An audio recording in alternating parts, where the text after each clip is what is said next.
crack, so you ain't never did no crack. It's certain things that you shouldn't really speak on if you don't really know about all ways of life, because no baby is born. Now listen, Diggy, what you said about the no baby, I mean to cut you off. It literally said retrograde ejaculation isn't harmful, but it can cause male infertility. Treatment. Literally, when you do this retrograde, you're letting back in yourself. You need to go into treatment in order to restore fertility because you're destroying your seed. See, my thing is when it says if you do this for prolonged periods of time, when you start trying to nut again, you might ejaculate, but very little to no semen will start to come out. See, that's what I was thinking about. Yep. Go ahead, Humbly. Go ahead, David. Yeah, I'm a mute. Go ahead. Okay, just real quick. Just to go along with what Bobby was saying, just a general thought about it being a testosterone thing, being a hormone created in your testes or the nutsack. If you're not using the sperm that you're creating, Rose Sanchez said this, and some of the other males on the panel. If a guy gets a burnt out, he may feel fatigued, but his aura, his spirit, rise up because you don't put up weights. Your body is sore. You can still go home and lay your woman down even after putting up weights. But if you're not using it, your testosterone in your body, you become effeminate, more feminized. Your body wants to produce the testosterone in your testes. You got to dispel of the human, that sperm. And whether you're jacking up, see, there's a question of whether it's a higher vibration to do it with or if you're just sitting in the bathroom jacking off, is that low vibration? That's where I would be at.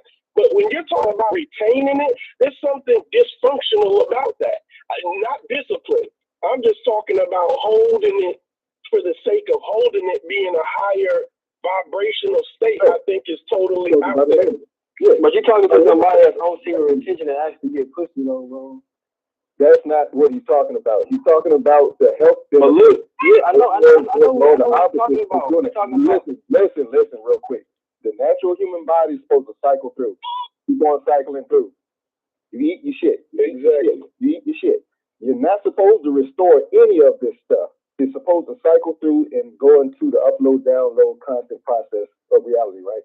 When you do that, that's abnormal to the organic beings that we are. It's not the normal flux of things.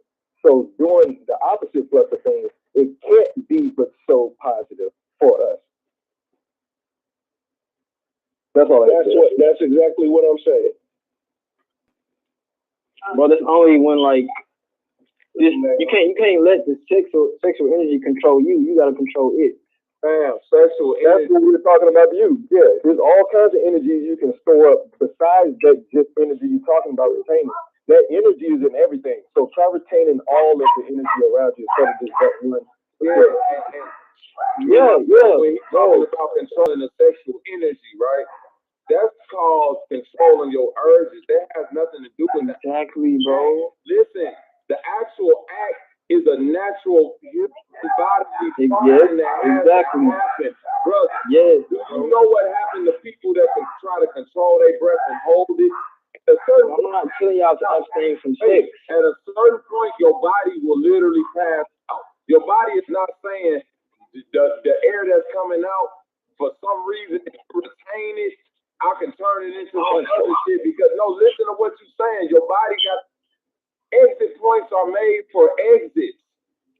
This is an exit point. All the exit points are made for exiting. Thank you, Bobby. It's not an entrance. It's a different exit. Everything about it in nature is showing you. Wait a minute. Everything about it in nature is showing you it's an exit. Literally, this is how literally. Wait. This is how literally the exit it is, and how literally the woman's is an entrance. I done seen women put all type of shit inside there, and I'm not trying to be graphic, bro. I done been to strip clubs. I'm saying from cucumbers to this and it's not that shit. when I'm saying this, let you have to get a PD or something, and that doctor got to get a little Q-tip and stick it in you. Boy, do you know that pain of something entering into that, and you telling me you stopping that entrance way back up the shaft, bro. Let's just humble and come back in because she was trying to get in. Oh, go ahead. Bro, it don't exit out until you ejaculate. It's not like you ejaculate and force it back up. You like try to. Hey, whatever the case may be, I don't know shit, but that Q-tip up your shit ain't no motherfucking joke on the grade. That's a bad. I'm not going through that. I'm not doing that. Entering into that area, bro, it's bad news. I'm not doing that. Or do any ladies got anything to say? Do any ladies got anything to say or add? Well, no, you all answered the question when I was concerned about the health benefits, because again, I'm just thinking 20, 30, 40 years down the line, you know, it's like, okay, and obviously a man being 40, I'm not a man, of course, but I'm just thinking I couldn't imagine having a conversation to potentially lead to intimacy with a 40-year-old man who just couldn't get it up. You know, 70, 80, okay, but it's like, and then you ask him why, and it's associated with something along the lines of semen retention, especially if you never allow it to be released from your body, whether you decide to do it in a woman, in your hand, in the toilet. So that's how I was saying in that capacity, and like Bobby said, and like me myself said, I'm also thinking about the prostate. I mean, you know, that's common with the cancer and different things, particularly in people that look like us. So that's what I'm thinking, is it really worth having to retain it now, but then have to deal with it 100 times over in 20 years? Because I know 40 and 50 and 60, you want at least amount of health problems as you possibly can. So that's just my perspective on that one. Can I ask you a question, Ms. Humbly? Of course. Yeah, I just wanted to ask. No, it's a serious question, kind of, but it's almost a kind of flip the discussion to ask how men we're discussing semen retention in your world as a woman, and if any other women on the panel want to speak, do y'all have any type of exercise similar to this? I mean, well, the one thing that, and I'm obviously not a scientist or anything like that, but just biologically, I have no control over what comes out because it's open. It's always exposed. And women, we do naturally discharge every day. You don't have to have a disease. You don't have to have anything. It's just natural because it's open constantly. So we don't have any control over what, how much, when, where, because the older we get, I know being now in my 40s compared to my 20s, you know, in my 20s, I could say, oh, yeah, it's because this fine guy walked past, blah, blah, blah. But now it's like, oh, it's just a Tuesday. Oh, it's just Friday. But the difference is at 40, I'm more concerned about, does it have a smell? Because it could be associated to yeast. It could be associated to any other bacterial things. Because, again, it's always open. It's just always open. So bacteria is always prone to do it. Every time we wipe ourselves and things like that, it's always exposed to bacteria. It's going to just be that way. So at 20, I just thought it was cute. But now I'm like, what is this? Is this a normal discharge, or is this associated with something else? So we're going to always discharge, and it's not always related to anything sexual, anything, you know, where our body is responding to the presence of someone we're attracted to. It just cycles itself, and it's nothing we can do about it. And that's whether you're ovulating or not, whether you're, you know, you're on your cycle or not, that's irrelevant. It literally started for women at birth, and it's going to continue until the day we die. That's why the vagina as a whole never ages. Whereas, you know, the penis may shrivel, the vagina never ages. It's just what it is. So a 90-year-old vagina is going to look virtually the same as a 10-year-old. Not quite exactly, because there's elasticity, but basically you're not going to go from looking like a prune to a plum. So it's not anything like that. And I hope that answers your question. She called Can I deal with you? Oh, sorry, brother. Go ahead. No, go ahead. No, add on, bro. Yeah, go ahead. I had a question, Sister Humbly. This is just because this young man. I'm 42 years old. I think you described yourself. You said you're 40, but I'm about 40. I just want to try to get you as a grown woman to kind of educate him on the standpoint. Is it more important? And I'm not talking about you, but the experience as a woman and what you may have heard from your girlfriends or in discussion with women. Do you think it's more mentally gratifying in the interaction between her man and herself if she sees her man the reaction to the orgasm, meaning the ejaculation, or do you think it's more important for him to make her orgasm, meaning he could go for hours and he never busts a nut, and he's just sitting up in the bed and she's like looking at him like, "Thank you for wearing me out, baby." Which one is more important? Hey, let's go. Hold on, brother. Hold on, El Dorado. I think Ms. Humberland respectfully can educate me and you on this. Go ahead, Ms. Humberland. Yeah, now I will say, when you ask this question, you're going to have women on both sides. You have many women who want a man that can go for hours, and of course I'm exaggerating when I say hours, but for a length of time, 30 plus minutes. Ironically, for every one woman who wants a 30 plus, I would say an hour is probably average. For 30 minutes to an hour, you have another one that's going to say 15 minutes is pushing it. Because what happens is the vagina is naturally trying to, like Bo Sanchez said earlier, the vagina is naturally going to continue to lubricate itself. But what starts to happen after a while, it's for some women, they can maintain, well, they can't maintain it, but the vagina maintains a moisture lubricant a lot longer than others. Some women, it's going to not dry out, because it's never going to be dry, but it's going to start to be not as moist, if you will. And so what happens is it becomes uncomfortable for her because she may have to use the bathroom, something like that. So then it basically just becomes a sex enjoyable act for the man. So that right there, you can't get a definitive answer on, because it is a preference thing. But essentially what winds up happening is... Go ahead. Go ahead. I was just gonna excuse my interjection in there, but just to say, let's just lower it down to a simple, like a 5 minute, and let's just say the end result is the woman getting the orgasm. For most women, and this is just a general educational question, is it more important for her to get hers? And I know it's not across the board, but do women get gratification off of pleasing her man? And does pleasing her man is him busting a nut on her, in his hand, on the sheets, wherever it is? Sorry for the nature of that, but right. But wherever it is that part of what you would say from your experience, from a woman's perspective, is that actually made my orgasm even more heightened? Or is it just, I got it? Yeah, what you're going to find, and again, that's one of those things where for many people, they want to try to give you a definite answer. There is no such thing, because it's just taking my circle of friends, for every one woman, she wants to see him ejaculate, whether again it's in her, on her back, on her chest. Some don't want to see him ejaculate at all because they feel like as long as he's humping and pumping, then everything is good. And then you have some who want to keep it at about that 5 minute mark because it gives them a chance to climax, him a chance to climax. They climax together and call it a day. Then I also have girlfriends who just want oral climax. She doesn't need the climax from the actual penetration. So as long as she can, get it off with oral, she's good.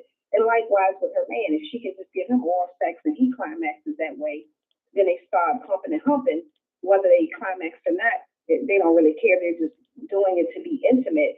But they both at that point had already had their climax at that point. So unfortunately, there is no definitive. It's just preference on the women. Because I do have heterosexual girlfriends of mine who don't even want to have penetration. They're hetero, but they just don't even like penetration. They'll do oral all day. They're literally kicking their legs up, but yeah, they prefer. They're not big on penetration. Again, I want to chime in. They got that rose, ain't it? Hey, bro, let me chime in a second. All right. I know we're excited about sex talk, but where are we gonna go with this? Where are we leading to, guys? Look, we're leading to spirituality. Watch this. Okay, my girl is totally against. She be like, she gonna get her nut regardless or whatever. So when we like in copulation, I don't ejaculate, but she ejaculates. Why you selling your bedroom business online, though, bro? I'm not talking about spirituality. Are we back live, Brother Sanchez? Yeah. Are we back live? Yeah. And his girl is listening to him like, boy. Look, yeah, go ahead, though. my girl is very materialistic. My girl is very materialistic, like a kid almost. And I'm like, You're not gonna have a girl after this stream, trust me. Huh? You ain't gonna have a girl after this stream, trust me. She's not watching the stream. She's not. This isn't the hard game. You can tell he's young, he's naive. Oh, she don't watch this shit. You can tell he's naive. Did you not just hear me ask Brother Sanchez? Where your girl at? Bro, she actually at the hospital. She's taking my baby to the hospital because my baby not breathing that good. Sorry to hear that, bro. Sorry to hear that. Yeah, sorry to hear that, bro. But listen, hold on. But yeah, I agree. But why you not with her right now? I was going to say that, but I can't say it very politely. Y'all live in separate houses? Yeah. So take your ass up there, man. At the hospital. No, let's not do that. My bad. Let's not do that. Let's not do that. We back live. That's why I asked Brother Bobby. I didn't even know we were back on. Let's go ahead, shift gears and build. Let's build on something. We definitely can do that. But the one thing I want to say to Brother Rado, a lot of times, and again, this is no such thing, but more often, especially when I was in my 20s, my circle of friends, and just think about all the women I had conversations with, many times the sexual activity was just to please the man. Many times I'm not going to say we weren't getting anything out of it, but it was really for y'all. Whereas now, older women, it is about us. So a 20-year-old, 25-year-old's perspective is going to be completely different from 30, 40, and so on. So the conversations and the things that you have going on with your lady right now, I guarantee you, as you both mature in the world and have life experiences and your bodies begin to change, that's going to be a completely different conversation with her in probably another 3 to 5 years. Yes, exactly, Mama. Exactly. They say only like people up in age only practice this stuff. They like settle down. Like I'm gonna say, it's like the hard part is getting these young girls and young dudes to make it through the storm to get to that other side together. Exactly. Because sex versus intimacy for many people is a lot different. So obviously, sexual acts is totally it is. Hold on. Honestly, I hear what the sister just said, but I would like to not to debate, but to kind of just comment. Wouldn't we want to say maybe influence? Because sex is one thing, but sex is an actual type of influence. We get all types of, people that live different types of life. They don't. So you can have a conversation amongst a group of people. Not everybody is going to get excited about this topic the same way certain people will. Because if you've experienced or had the influence of sexual behavior early in your life, that may expose you to that type of frequency, vibration, that type of deal in life a little more earlier than the next, versus knowing how to do a backflip or lift weights, some type of athletic skill or talent. But see, as the same token, you got to think, if someone becomes sexual active at 13, for example, again, they're just participating in the act. They're not in tune within themselves. So a 13-year-old, a 20-year-old, a 30-year-old, it's just not going to be the same. A 13-year-old has no clue what they're doing. They don't even know what the heck's going on. They don't know if they're having a period or a female side. What's going on? The same thing, with the little boys. So it's not quite the same thing, because we do see a difference as we get older in the actual act of sex. For some people, it's not just sex, it's beyond that. Because again, anybody can do anything with anybody, but it does become different when you're interacting with people. As you get older, you become in tune to within your body. You learn your body. I understand that. I can tell from your mindset, you definitely know that thin line between what sex is and actually love is, and having a We mature appreciate her for sharing that too. Look. Now let's do Okay, this. Sanchez. I don't know if y'all dudes used to talking about sex and stuff to women, but I'm used to that shit. So I ain't really all entertained like y'all. Like I'm used to it. So I know a lot of y'all niggas is like, ooh, we talking about sex with women around, but I'm like, what are we getting to, bro? Like, Hey, you know NASA practices sex magic? The Rockets I can tell Eldorado one of them niggas too. Let's go to Bobby, man. He's so happy to be talking about sex around women, yo. Go ahead, Bobby. You got it. I'm just saying, this is a good feel, and I think the sister went in, right? But come on, brothers. Y'all we're gonna, you know what I'm saying? What are we gonna do here as far as, you know, to build the topics, you know what I'm saying? I don't know if the whole conversation tonight is just, you know, busting nuts, dick in the pussy, you know, how I do with my girl, and, you know, we can do that, but Hey, bro, Sanchez. you fucking. Hey, We can do that, though. about that post you put up in the back chat about the 150 the uploading. Let's go back to that. Oh, The conscious. If you're what citizen man email me?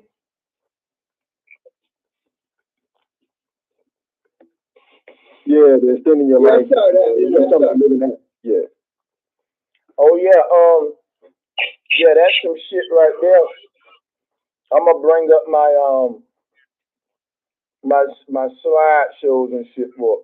But look, I ain't gonna lie, that's something I really want to go deep with, and it teases me that I ain't got my baby with me to really ace that thing how I want on my main channel. But yeah, what questions? I tell you what we can do though. Y'all just start shooting questions at me. You know how I do. All right, do you agree that the Hollywood use sex magic?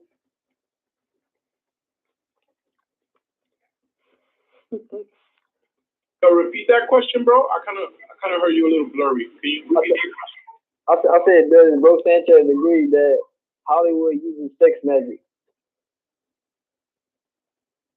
Like the sex subliminals and let's get off that topic of sex, bro. Hey man, that's Disneyland stuff. We all know about that shit, man. We ain't talking about that no more. They using sex magic, but it don't include. They using sex magic, but it don't include semen retention. I know it's They do want you focused on that balance, though. The rocket, the law orgasm, bro. My wife Eldorado don't want us to get off. No.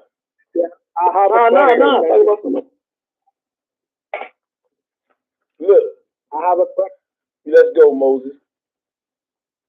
Yeah, brother, thanks, man, for letting me go.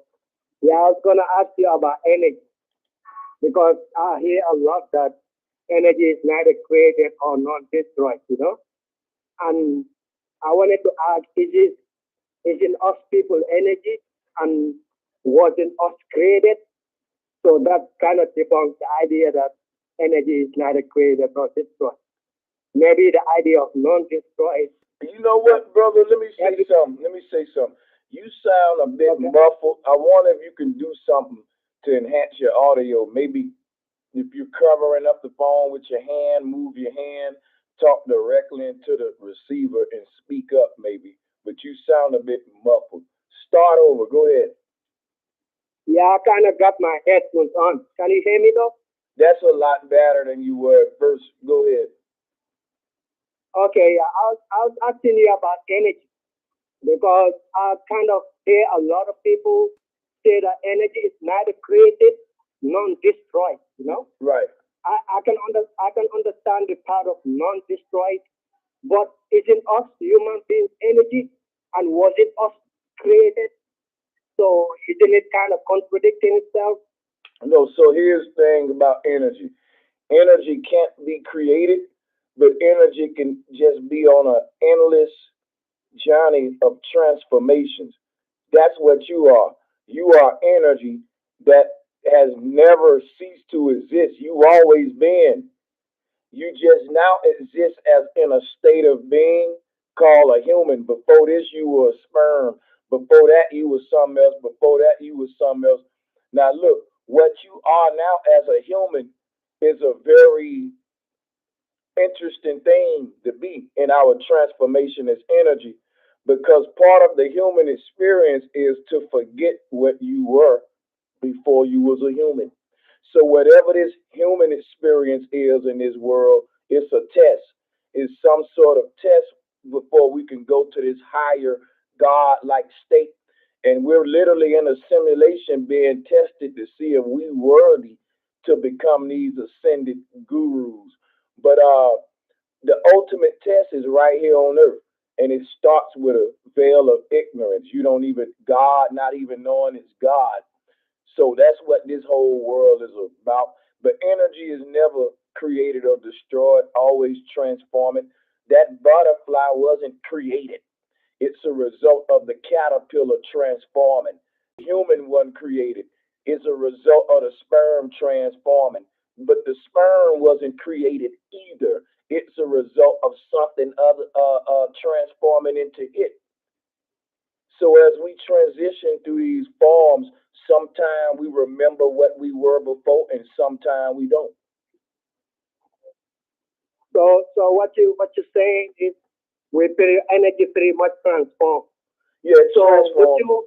which can you be able to tell me which transformation that we started with? Because if I You said get what transformation we start. Listen to me. You said what transformation did we start with, right? yeah. It started with energy, just pure energy, expressing itself as nothing but pure energy. Then that pure energy said, you know what? I want to be a sperm cell. And then it said, I want to be a human. But in order for it to be a human, there was a process of it transformed. You see, the sex process. But my thing is this: the energy started off as energy, it wasn't created. Energy never had to be created. Energy was all there was to begin with. Then it started expressing itself as grasshoppers, as butterflies, as oceans, as people, as whales. You feel me? Just the ether. Somebody kind of interrupting though. Can you repeat that little part? I had everything you said, just the last part. Yeah, that's why I tell everybody to stay muted when I have them muted and I'm talking to somebody. So whoever did that making me have to repeat myself. That's fucked up. So yeah, like I was saying, it started with infinite pure energy, which is why energy can't be created, because it starts with energy.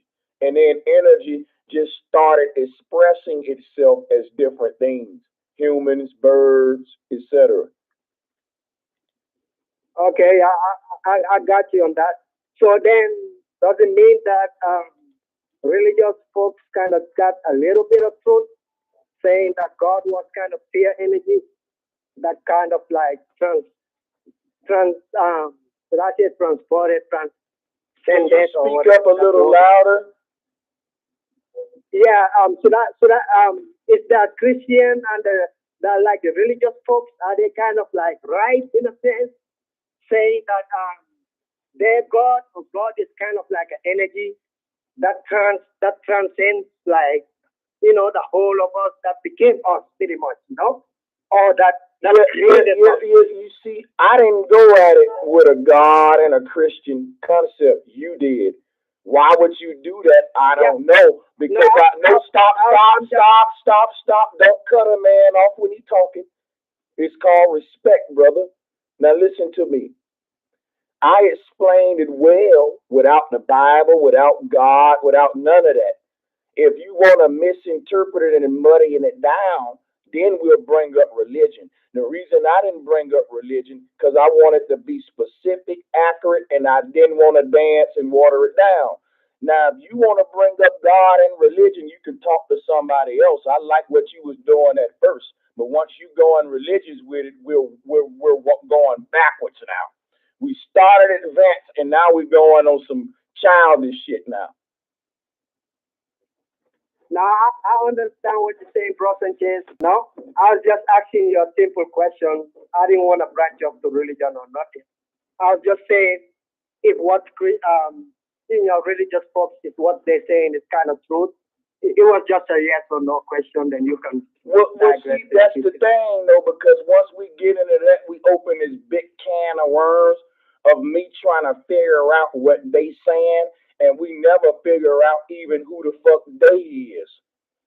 Because Creflo Dollar ain't saying what T.D. Jake's saying, and the Vatican ain't saying what the Gideon's saying. These are vague questions that just gonna water down a very specific and logical bill that we can have if we don't even give a fuck about what the imposters are doing, man. You know what I'm saying? But yeah, go ahead. Yeah, I understand what you're saying, Bro Sanchez. That's all you gotta say. You ain't gotta be mad about it. Yeah, I ain't mad about it, brother. But let me tell you something. Never tell a man that's all he got to say, and what he should be mad about either. But salutes to you, brother. Go ahead, y'all.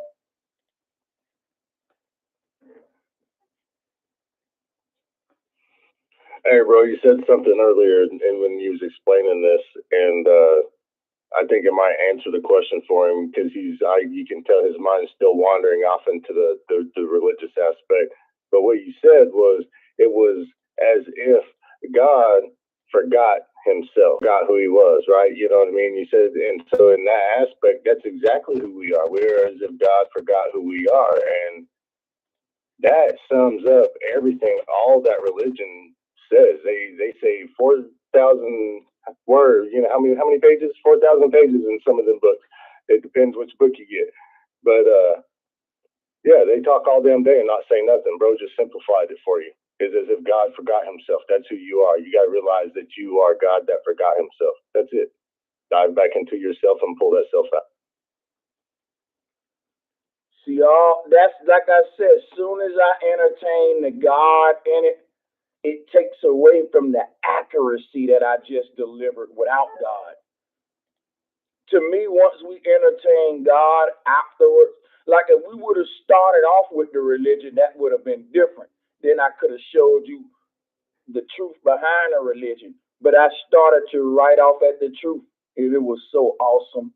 It didn't require none of the spookism. So, yeah, that's why I don't want to do that. Yeah, but we can keep the mic moving, though, man. We can keep it bouncing around. This is part 2, Friday 5. We got 18 participants, so hopefully we won't have any dull moments. Hopefully we can just keep the mic passing around on some hot potato shit. Hey, we got some questions. Oh, sorry, man. No, I was just asking if any women had anything to say to new people. That's kind of what I was getting at. We got some people in here that ain't said nothing, so I mean, kind of think I got to lay there.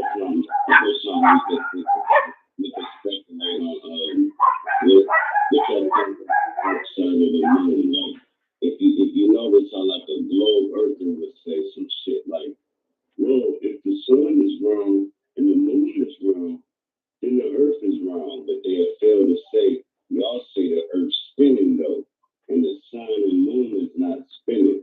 So what the hell do I think on the other side of that shit? On some speculation shit.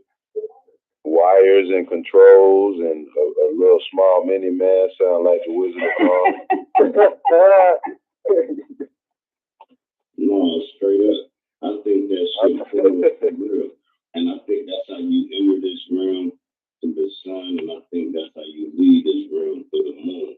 That's why I think the moon is the way, and I think the sun. So let me drop a question there, right? Let me drop a question. What would the North Pole be used for? Yes, sir. All right, cool. The North Pole would be the ingredient, I guess, back and forth energy, right? That's what spins up the North Pole.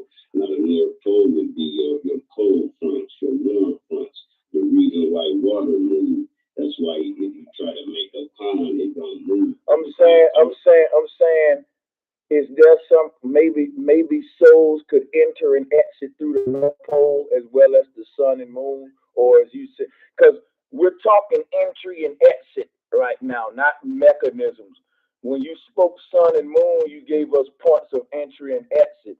is that not a conversation you want to have about the North Pole, or are you saying that in your model, the North Pole has nothing to do with entry and exit? It's more of, go ahead, where you want to go? Go ahead. Yeah, I would probably say the same exact thing for the North Pole, but I think you can physically go through the North Pole. Okay. And that's where I be kind of stuck on the inner earth and art and all that. I think I was just gonna ask you that.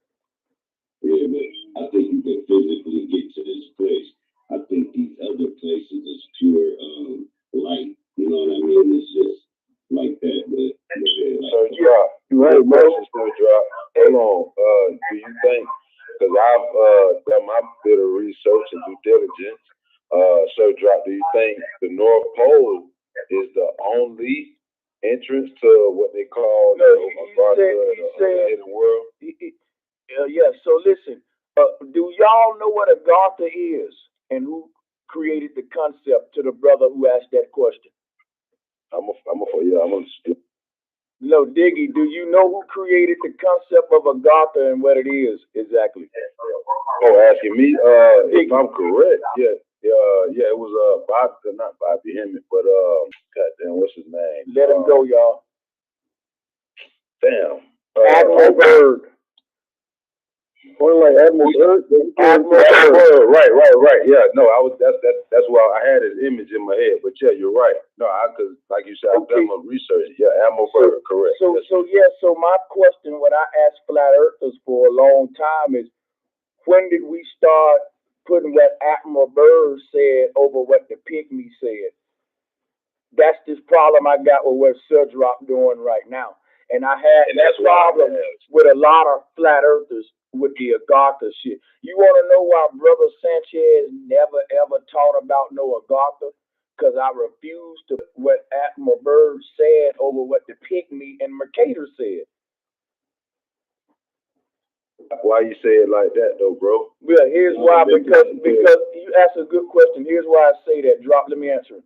Because Admiral Byrd said when you get to the North Pole, it leads to an inner earth with another sun and other lands inside of a hollow globe earth. Admiral Byrd was not a flat earther. He was teaching a globe earth, but just a hollow globe earth. And when someone asked, where is the hollow space inside of the globe, he called it a Agartha. True. And what I'm telling you is we're not globe earthers, so we can't have a concept of a Agartha. So let me explain something, y'all. Okay, go ahead, Drop. I'm gonna let you go. What I was doing was just comparing the ideology of it. The North Pole, I believe, is something you can enter, and the closest thing I can think of, for lack of better words, would be our Gartha, so they can get the visual. Well, that's my thing. When you teach people that you can physically enter the North Pole, it's directly going against what the Pygmy and Dogon teach. They teach you don't enter that physically. This is where physicality breaks down and become ether. So what Admiral Byrd was doing was getting rid of the concept of this ethereal transitioning stargate that happens at the North Pole, and was continuing with the trick of physicality, saying it's a physical opening that you can go through physical and get to physical worlds. See how he was undoing what the Pygmy and Dogon was teaching about out-of-body multi-dimensions? That's interesting. So that's probably the reason I'm thinking you can go physically just from that Agartha teacher. So yeah, that's big. Yeah, you can't go by what Byrd said, because Captain Cook said if you try to go into that shit physically, you won't come back physically. Just put it that way. Right. You turn back, like you were saying to so many others, you go into the realm of life, right? You go, it breaks you down, like into the best way we can do it, like all them movies, like when the people waste away, kind of like ghost away into the light, right? That's like, it breaks you down to a molecular level. But I think the reason they don't want us to know about it is, like, I ain't afraid of death. How many of you guys are afraid of death? I'm not afraid of death. But how many people are afraid of this bit or are done with it? I'm still dying. I'm a commander here. I'm scared. All right, so how many people are done with this bitch, though? I'm not afraid of death. like Earth is like this whole everything that's going on, everything, right? It's like, oh shit, like more of the same, right? I want to be part of the movie. I want to continue. Hey, I want to ask what I'm getting at is how many of us would just say fuck it and go jump into the light stream if we had access? Well, look. Before we do that, can you mind, Alik, if I ask Atvo why he's afraid of death? Oh no, I was done. Yeah, go right ahead. But that's cool. Well, because my grandma right now is 98. So like, if I die like as a man, like at 54, I feel like damn, like I want to, like I have a generation of people that actually go all the way to the 90s. So I'm scared of that. I take care of myself. I take care of my surroundings. I would say you're scared of dying young, but I don't think you're scared of dying.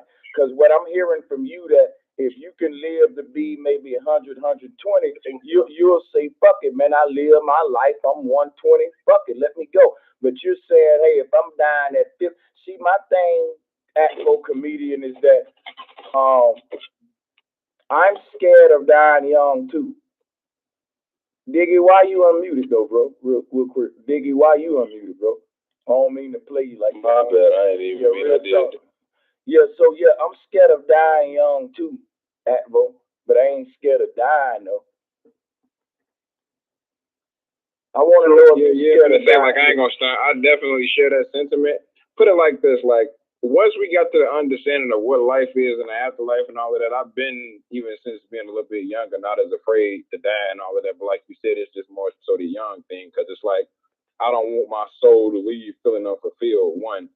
And two, like we always talk about, like it takes a lot to get old. Like people always think they want to live forever and all of that shit, but you got a lot of weight on your heart by the time you make it to 90 plus. You got to remember, you done seen most of your family members, mama, grandma, daddy, cousins, brothers, friends, and all of that drop off. To make it to that, you got to see a lot of niggas die, sometimes even your kids. So by the time you get to that point, that's a lot of weight on you that you ready to let go and live a new life and start over. That's why a lot of motherfuckers, by the time they get to that older age, they're like, whatever happens, happens, nigga, because I've been through so much up to this point, I'm ready for whatever. Yeah, you become numb. You become numb to the pain. The reason why I don't fear death myself, I fear a heartache of what I'm leaving. The people that's going to grieve me. I wish the people can understand that, like I understand it, so they wouldn't be sad when I transition. That's the only thing that I feel. Like I don't want my kids to have to go through that. I don't want my mom to have to go through that. I don't want people that love me to have to really think I'm gone when I'm really here. And if the world can understand that would be easy. I think that's well said too, man. That's exactly what I was trying to get at, Drop. You know, we just don't want to pass away before we completed the shit that we said. Because that don't necessarily mean old or young. I believe if your ass 50 years old and you done everything there is to do in the world 2 times, this shit'll get boring to you, man. That's why I think the rich motherfuckers live so recklessly. Like they done, you be like, why he so rich and play with his life like that? It's almost like shit ain't fun to me no more, man. I went around the world 3 times, had sex with every kind of woman that I thought I wanted to, got every house I want, if you think about it, it's like, the fuck, man, ain't nothing that I ain't done before. That'll be kind of, and I still got 50 more years of doing shit I've done 100 times already. Like, I don't know how that would be, but I'm pretty sure that, yeah, we probably. But anyway, let's do this, right? We got a lot of people on. Everybody may not want to talk about the same topic, so we're going to skip around. We're going to go to everybody and let them go wherever they want to go, and we can go back and forward to different topics. Let's play that game. Hey, can I steal the mic real quick, bro? Let's start it off with you, Leo, then we'll go to the hands for sure. Yeah, I want to talk about, what the boy was just talking about. Like, my mother's 88 years old. She has outlived all her kids except for 2. And that's why I really, I take care of my body because I'm trying to stay around here till I'm 88 or 90 years old. But I'm not afraid to die, because if I die today or tomorrow, I know I did everything in my humanly possibility to give my family a better future. That's why I ain't afraid to go. Y'all got it. Now, let's start with the hands. If you want to get in rotation, throw your hand up. Let's go to Tremaine first, because he seems like he's new here. Salutes. Thank you for your patience. Hey, everyone. Yeah, I was just going to mention what I learned about called the Epicurean paradox, and that's basically the idea that death means nothing to us, because when we're not dead, right, death can't harm us, and when we are dead, it can't harm us because we no longer exist. But there's still like basically that idea that, you know, when people die young, there's like an intuitive notion that they've like missed out on something, right? Because they miss out basically on like future happiness that they could have received in the future. So maybe if you're like going on vacation and you just retired and your plane crashes, you're like, well, wow, that's really bad for him, because he's like had like at least 20 years that he could have enjoyed of his retirement or her retirement before they die. So the paradox is basically the idea that it means nothing to us because it can't harm us, yet we're still kind of missing out on something because we missed out on future happiness. So there's like kind of balancing those two ideas, basically. I'm not personally scared of death, but like I get kind of like emotional with like the idea of like losing things that are important to me, like people, animals, etc. That's all I'd add about that. I think that's what's up. You know what, guys? I want to speak to what he just said. I see that this conversation is dear to you guys. So let me say this: why I'm not scared of death, and I used to be though. Why I'm not scared of death anymore, and this is not me capping or no shit like that. I'm really not, and it's just because every day I think about it, and I think about it in a way that make me embrace it. I tell myself that I can't escape my death, and that when it happens, it's gonna happen the way it's supposed to happen. Is written. Think of your life like a book that was written by your soul before you was born. Your soul wrote in that book its will. Now, granted, guess what? Some people may say, well, look, what about people that was killed prematurely? Did they write that in a will, or do other people have the power to rob a person of their soul's will? It's the latter one. Nobody writes in their soul will to have their life taken prematurely. You know what I'm saying? But what I do think is that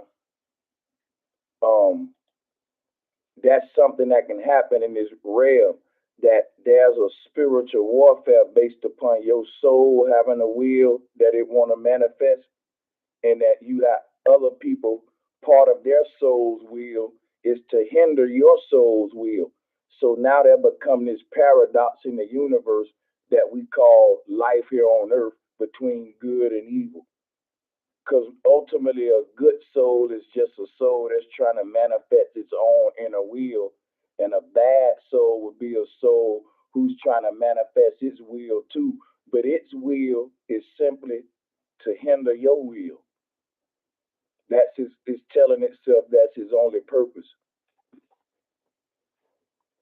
So if you could create this kind of being that gets in the way of humanity manifesting the will of their souls, but because it failed to realize the true will of its own soul and told itself that its will was to hinder yours.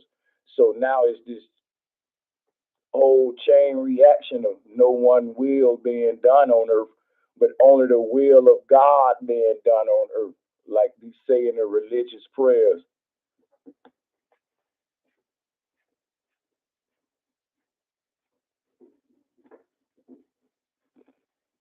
I'm gonna keep the mic moving, but one thing that made me stop fearing death was when the part of me that lives on when the body die, it's the part of me that I learned to fall in love with. So when I'm looking in the mirror, I'm not looking at my face and my outer appearance. I'm looking into my own eyes. I'm looking myself in my own eyes. You know, they say when you look a person in their eyes to see how they feeling in their soul, that's what I'm doing when I'm looking in the mirror. And the more I'm happy with the feeling I get as I look in my own eyes through that dark pupil on the other side, that's where my soul going, into that black hole. Let me tell you something. Once I know what's gonna happen to my energy out to get out the body, I ain't scared no more. That's why I love the teaching about the North Pole and how when we die, how we make the journey there, because that teaching takes the fear of death away. It really does. It's fucking beautiful what happens when you die.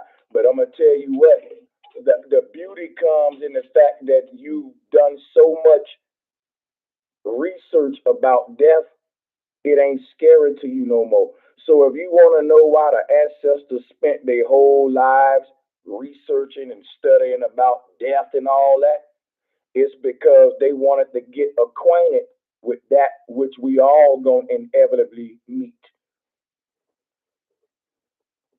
So death was not a stranger to them, and it won't be a stranger to you once you start. You know what I'm saying? Going, looking, thinking about it that way. You know what I'm saying? Because look, even if I'm wrong about what happens when I die, I won't know I'm wrong till I'm dead. So I won't die in fear then. I won't be scared, right? My lie kept me out of fear then. You see what I'm saying? So either way, it's a win-win. Yeah, but you already know it ain't a lie, right? Because no matter what and whose story it is in their holy Bible or the Torah or whatever, it's all a simulation. So it's all lights and shadows. So we just got to recycle through it. And knowing like what you just said is you are the one that makes this thing move, makes this thing talk, makes this thing do anything. So when you leave this thing, you want to come back summer later. Maybe you're tired of this bitch and you won't come back. But man, you put it to I can explain. Go ahead, bro. Y'all can finish it up. Go ahead, drop. I'll fall back. No, it's just a one-liner. Before my dad died, right? Probably like 24 hours before he died, right? We sitting up in the hospital room. This proved grounds, right? He like, man, why is all these Oriental people in here? He started getting delusional. Now, what was happening was he was starting to see that all these realms occupy the same space. So what he was seeing as he passing away is like a buffet of like Oriental people and shit, cooking shit.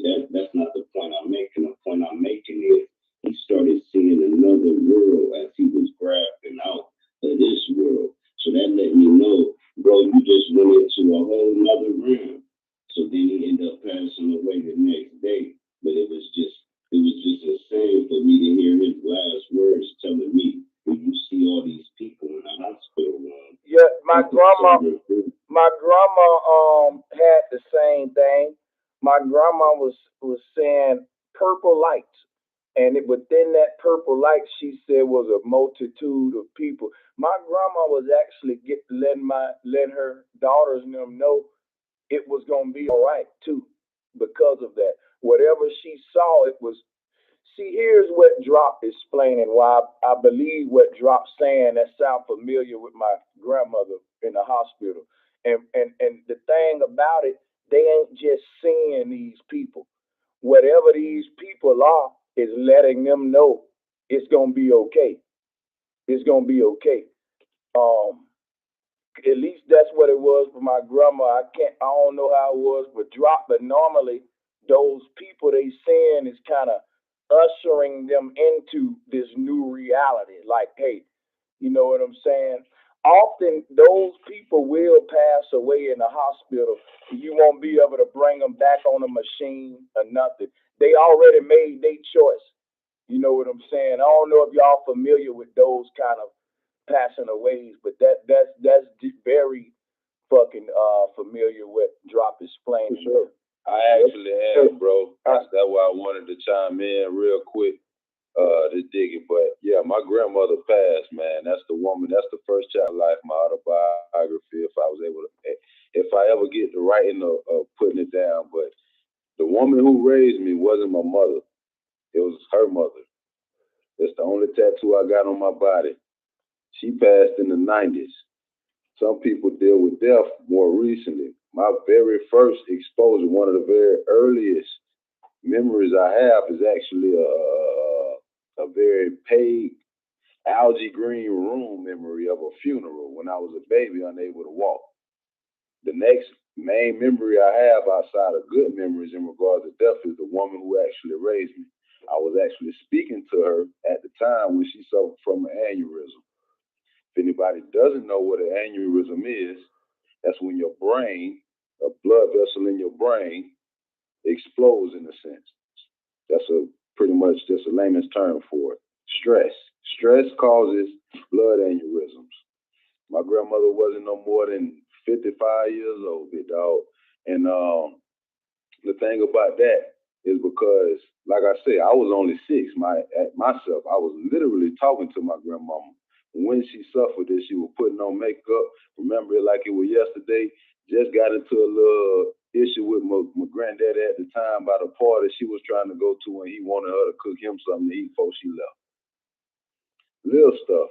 But my experience with that is, to translate it to the real world is, I've honestly never needed or felt like I had to go see some kind of doctor, psychiatrist, or anything.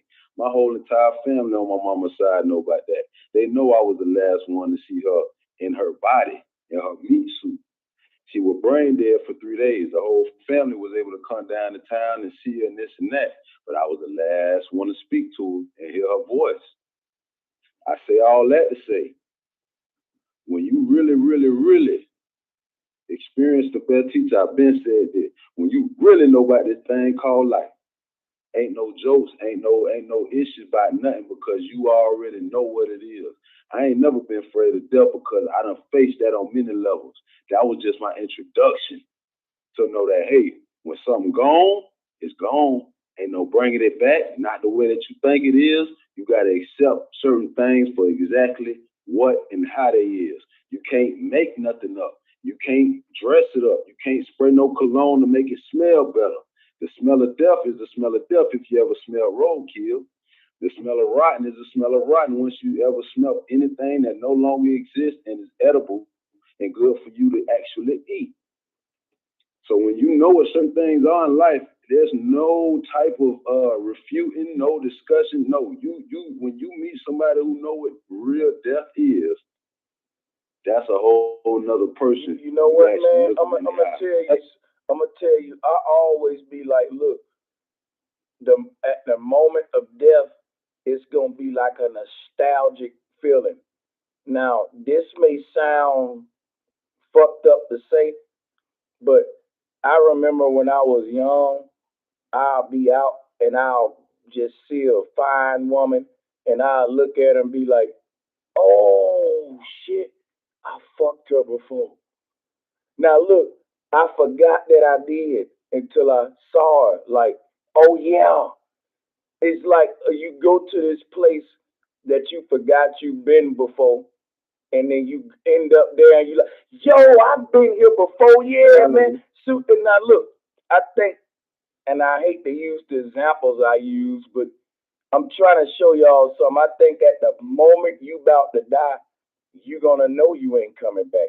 You're gonna know, oh yeah, damn it, it always happened. I like that deja vu moment. Like, look, yo, this happened before. Like, to at that moment, that's when the mystery of death, to me, I think sometimes in certain situations, that's what I think is gonna be like too. Like, we don't know what death gonna be like, but sometime I think it's gonna be like that.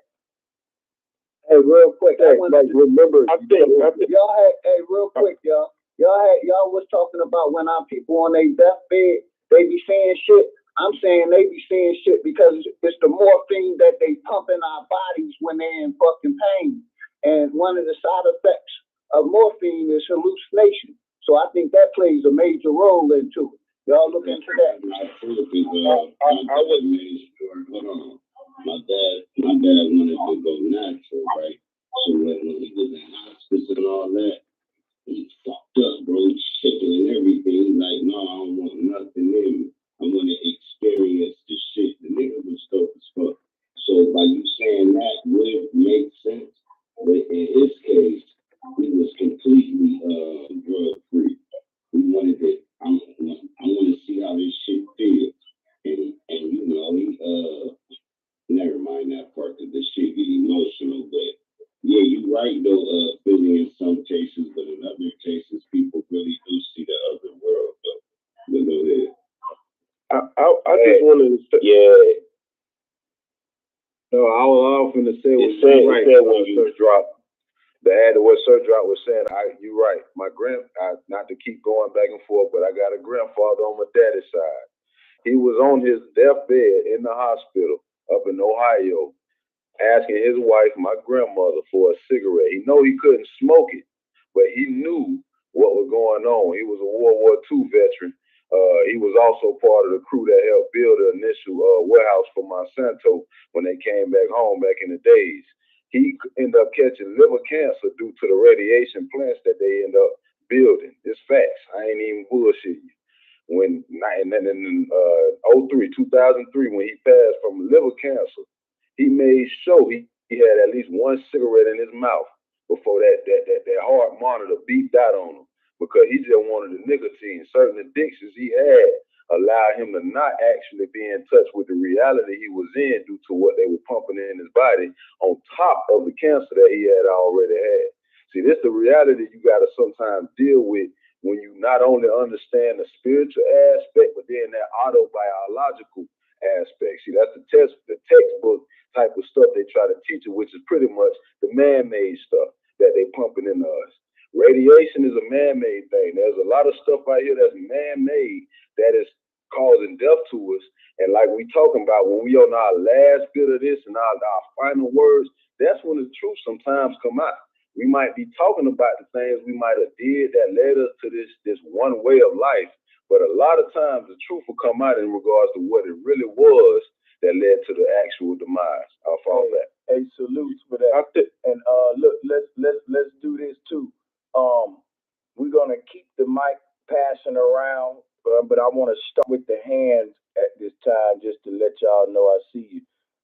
We'll start with you, Bobby, from left to right. Go from left to right, then El Dorado, then me, myself, then Damien, Undeniable, then Seven.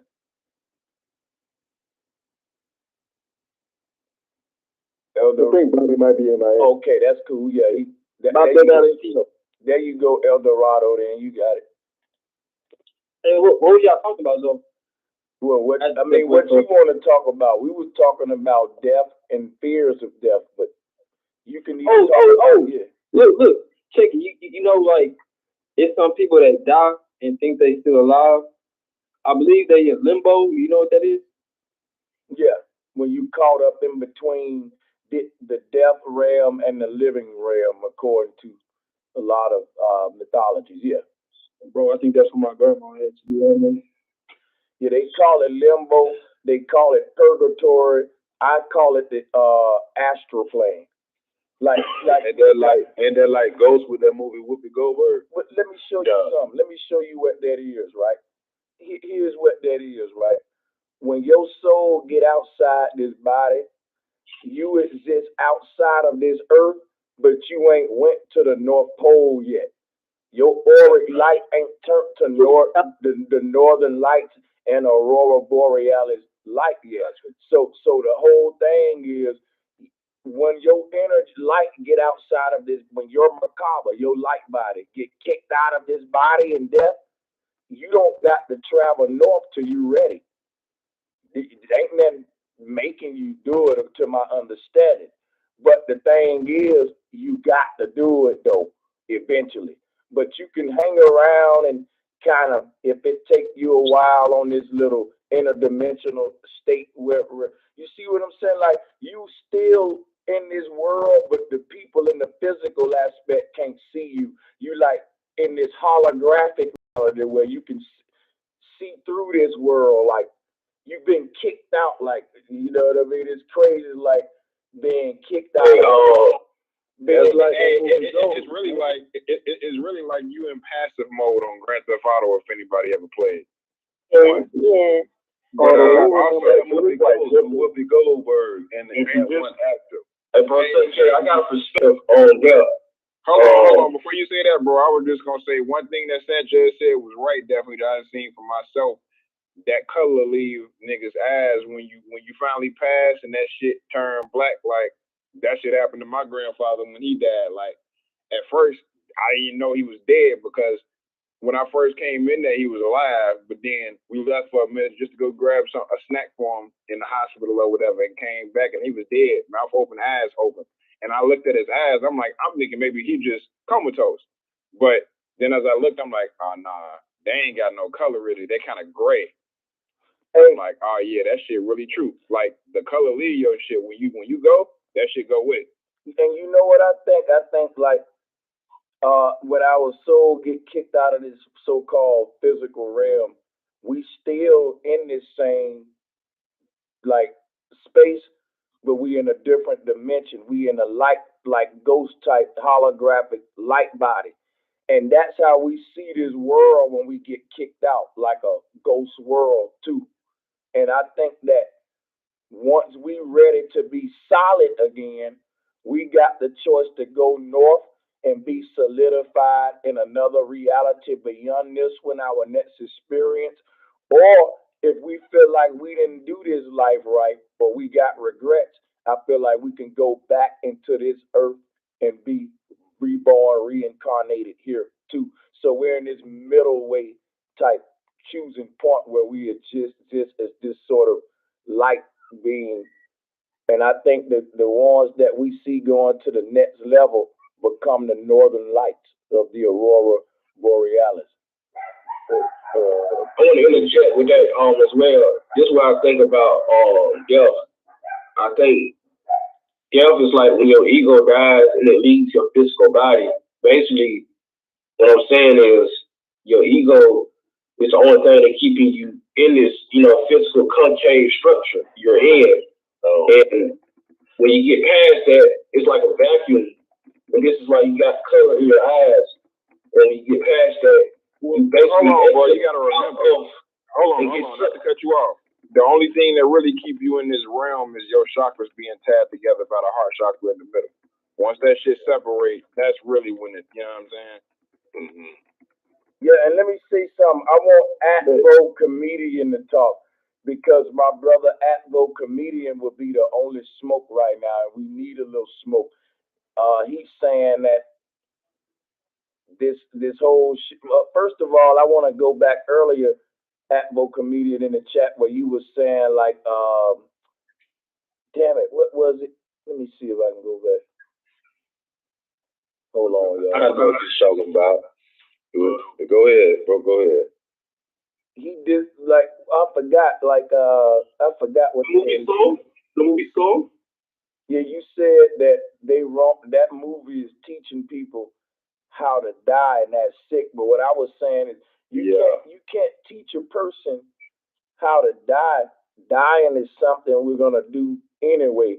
I think what you can do is teach them how to accept it, how to But my point is for us to get the first Pixar movie with all black characters, and the first movie is about that. It's kind of like Black Panther is the same thing. Not to be that guy, bro, but niggas actually need to learn this shit. Like, you disagree? Look at the knowledge without. Hold on, Atvo Comedian. When we say death is graduation, you disagree with death being graduation. Explain to them why. I want more explanation about graduation of death, because I don't see it as like graduation in a way of like I do understand when you said there's 7 realms of a human, but graduation I don't see it as graduation. Can I ask Atvo Comedian? I don't understand what that is. Let me ask you something, Atvo Comedian. Do you see? You need to understand why we see it as graduation, and the reason a lot of us do is because, for example, right, you used to be a sperm cell, Advo comedian. Now, Yes. the death of the sperm was the graduation of that sperm to becoming a human. Like the caterpillar didn't die inside of the cocoon; it graduated inside of the cocoon. It went from a caterpillar to a butterfly. You went from a sperm to a human. One can say, well, that's graduation. He went from a fucking elementary student to a high school student, right? So if after this human life you graduate to something higher, just like you did with the sperm life, then death now becomes a gradual process of energy transforming, which is why we say graduation, because it's a gradual process of your energy moving from micro to macro, starting from the sperm, even though that wasn't the start because it was some before sperm too, but we just ain't been taught what that is. But you get where I'm going with this gradual process. I'm crystal clear right now. Like you just broke down gradual in the way that now I got it. Now I lost that argument. What's her name? I don't know how to say her name. Well, I don't think you lost the argument. I think you just misunderstood why some people would think death is graduation, and I think that's very healthy. Like I would probably misunderstand that too. And like, damn, why would a person say death is graduation? So yeah, there ain't nothing wrong with that. Salute. Yeah. One of the biggest things to support that too, in simple terms, like the reason motherfuckers consider death graduation is because we consider life a school. Once you finish school and you complete your homework and you complete all your tests and assignments and you got all your credits, it's time for graduation. And some people consider life a burden because it's so limited. With when you speak of gravity and all the physical things you can't do and how you dream and aspire to want to fly and all this other stuff, we have to express ourselves in an athletic manner, doing flips and all this other extreme stuff. But spiritually, technically, when you on that level, there is no limit. You can be in form, you can walk through walls. There's so much that you can do once you, like we saying, level up. It's just a level up. Yeah, I'm gonna tell you, whenever you think about getting scared and stuff with death, always think about this. You was a sperm cell and you died to become a human. Just never forget that. That's what do it for me every time. Like, not only was I a sperm cell that died, I was a fucking suicidal kamikaze that didn't even see it as death. I knew when I hit that damn egg, my life as a sperm over. But I did it. I wanted this so-called death. I saw it as transformation as a sperm, so why don't I see it as transformation as a human? And I'm not promoting suicide because I did just say suicidal kamikaze, but the sperm is literally just that. What I'm saying is not suicidal to not fear death. It's very godly and spiritual to do so. Humans that didn't fear death, is the definition of that is a god.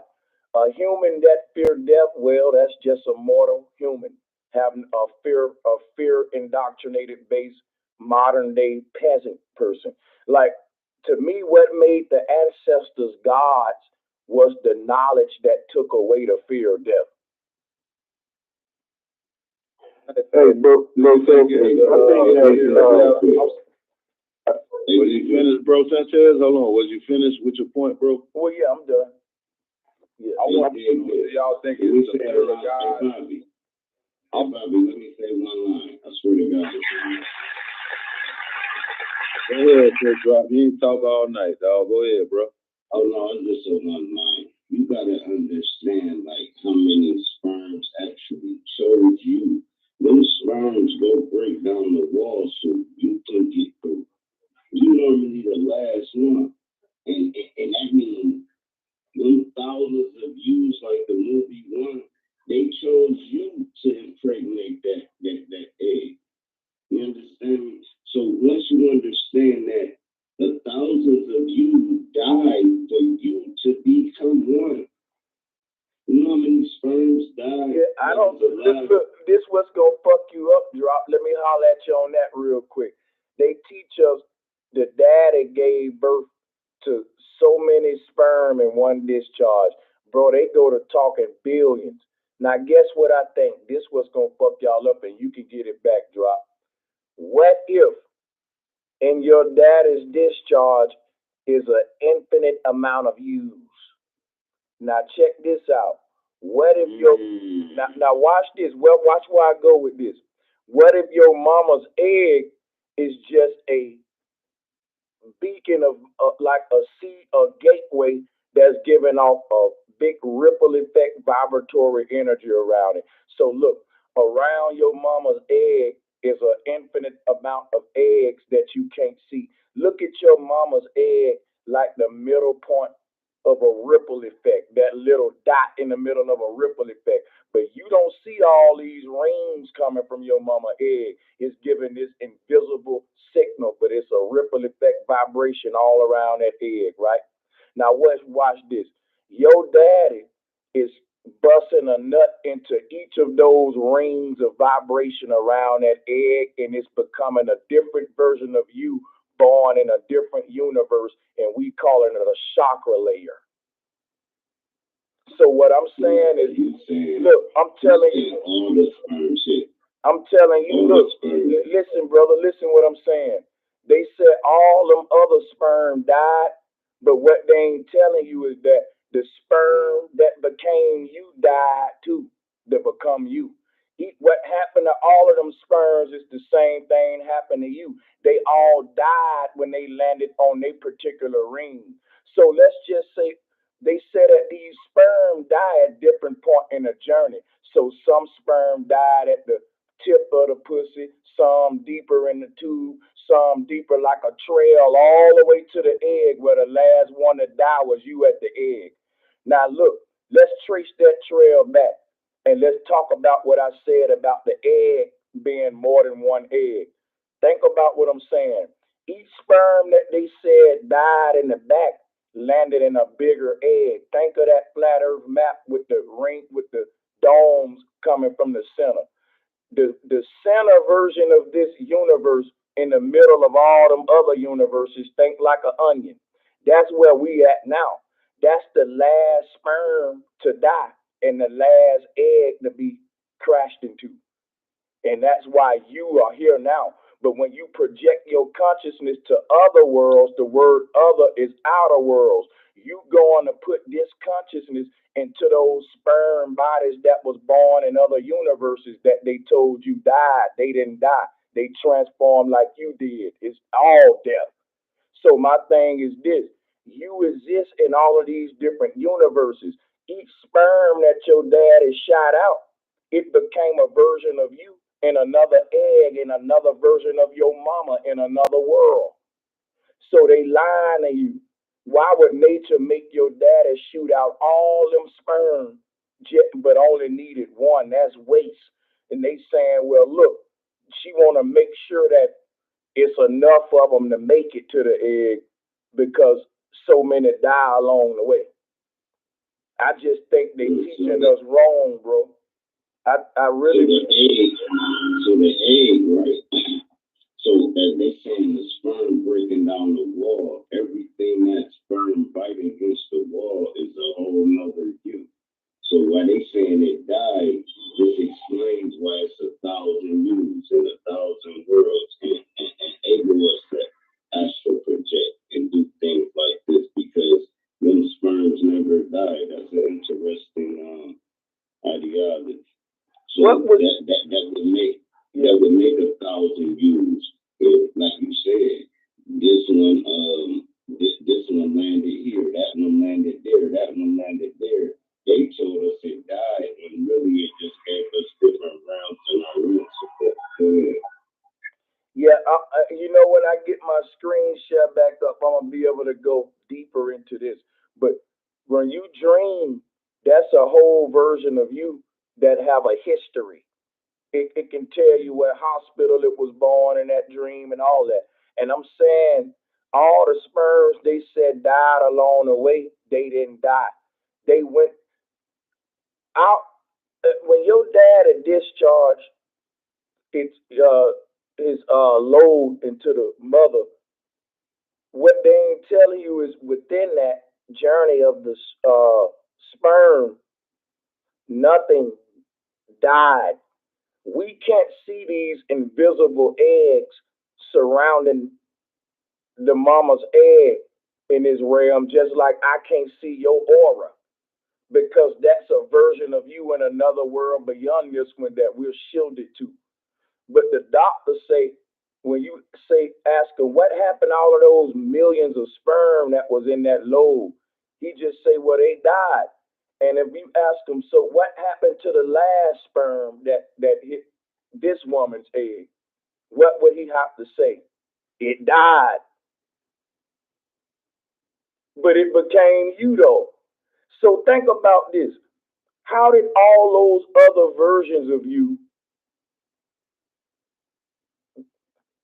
how did they come to be through birth in those other worlds that we go to when we dream? You see, it's another version of your mama there, another version of your daddy. You notice that this is what y'all got to realize. Every time you dream, in order for you to be you, you got to have your mama and daddy there. And it got to be a different version of your same mama and daddy to make this different version of you. It's an infinity code, y'all. And I'm telling you, once you're born into the center, you're born into all these worlds. But the journey starts from above and come to below. The last world we're born into is the middle of the onion, the middle of this multiverse, this small little egg. And surrounding that little egg are these bigger rings like an onion when you cut it open. But if you trace back the path of the sperm that was discharged by the father, if you added up all the dead bodies along the way, it will look just like the flat earth multiverse universe, like the onion. They'll say, hey, they started to die right at the rim of the vagina. And from that point, you could see a trail of sperm bodies leading from the rim of the vagina all the way to the egg where you was born at. And I'm telling you, these sperm that they say is just dead bodies somehow, they don't tell you how they died. They try to act like the female body. This is what they teach. They teach that when the male discharges in the woman, the female body attacks the sperm. She releases, she see it as foreign. They teach that. And they say that the sperm basically got to maneuver through all these attacks that the woman body giving off. And hopefully one can survive and make it to the egg.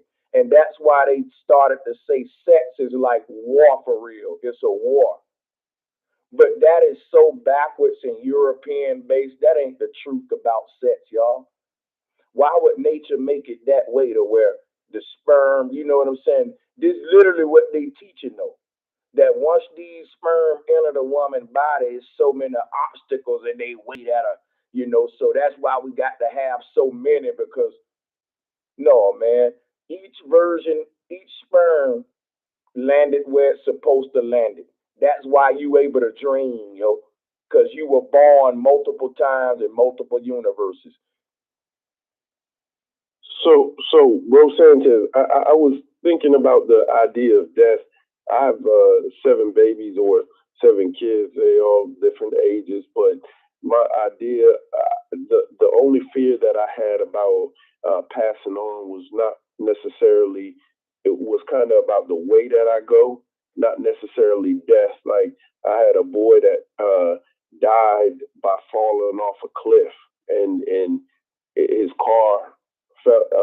It was the rain, and he tumbled off of a cliff. But all I really was thinking about was not that he necessarily went, but how he went, and that always kind of stuck with me. But what got me past a lot of the death questions is because I can see with my kids that just because of imprinting and them being around me, that I can see myself in them or mannerisms, features, you know, whether they're projections or energy, how I interpret it is of myself.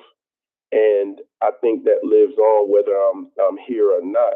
But I also believe that, you know, my interactions with people, if I can leave a positive interaction, communication, or whatever communication or interaction I have with somebody, that may stick in their memory base. And when you talk about dreaming, you had a real in-depth discussion I watched on one of your videos about just realms and dreaming.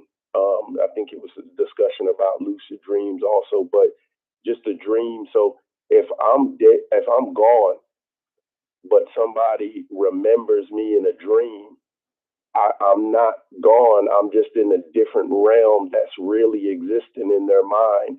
And if somebody says in a conversation to me, I believe that if I've been dead 5 years, but somebody says, man, Damien, man, I remember when old boy used to tell these jokes, I really exist on a vibrational scale because they say my name, and in their minds, they're creating a time frame that may be now in a reality in a different space than not my physical body, but my vibrational name and energy is present with them. So I don't know if that would tie into your understanding of things, but that's how I kind of see it. No, I don't really. My understanding is so deep, man. I'm talking about when I say I'm living on after death, I ain't just talking about in the minds and memories of people. I'm literally saying I'm going to be in another reality doing something after this body goes in the ground.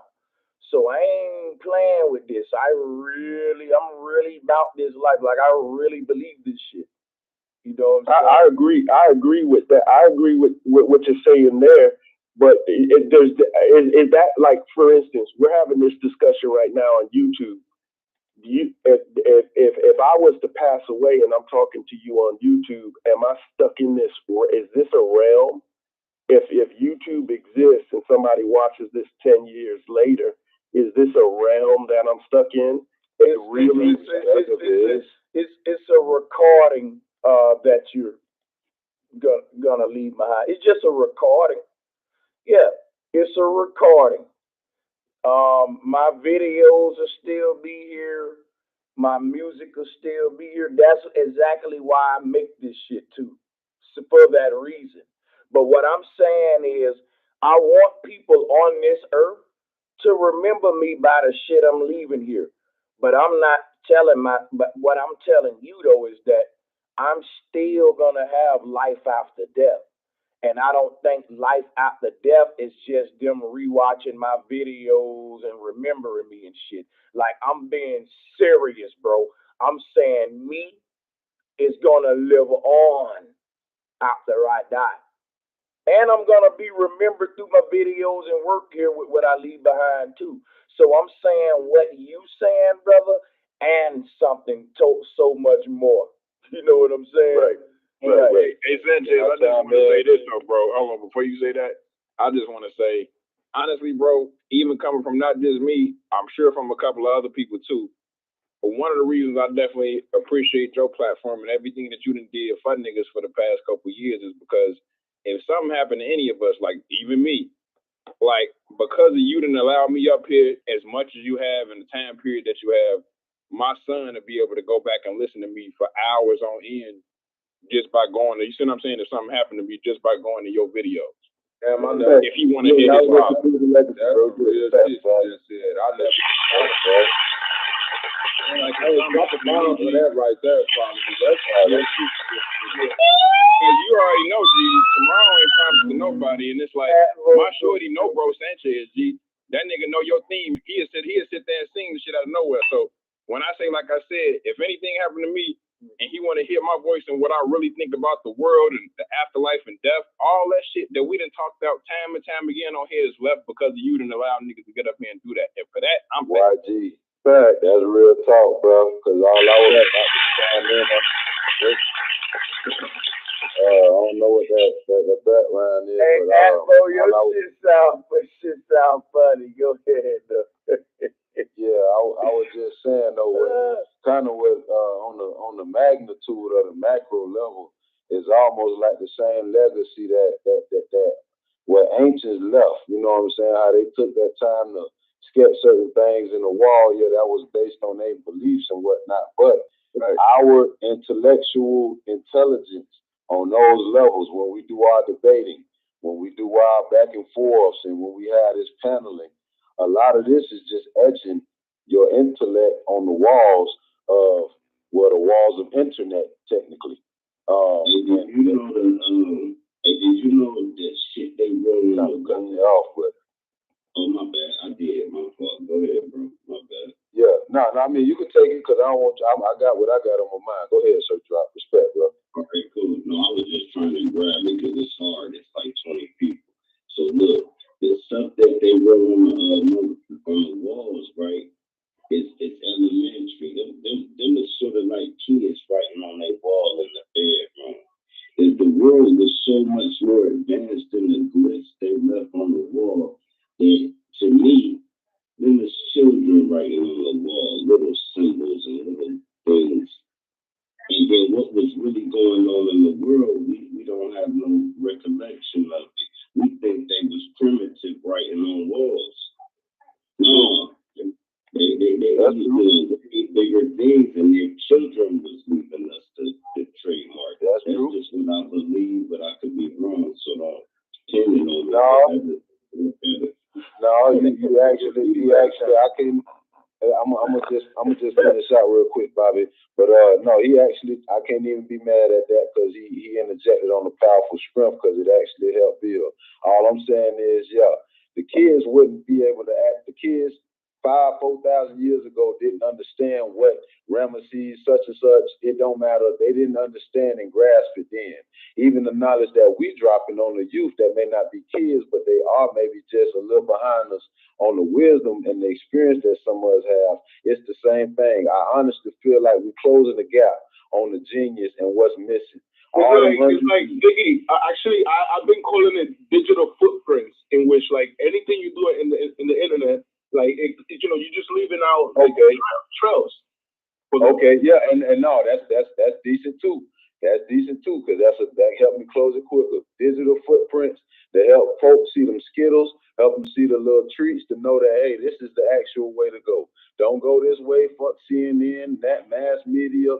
I ain't disrespecting none of that. But hey, when it comes to the real deal, Holyfield, this where it's at. I fall back. All right, let's go to 7 real quick. 7, you ready for it? Yeah, what I wanted to add earlier was just to what I was talking about with just the afterlife, and he was saying something about morphine and everything else. But what I've learned is when your body dies, it naturally produces DMT in the gut, and that's released, released in the pineal gland, which is like I guess releasing your spirit or your soul, I guess into another world, another dimension. So.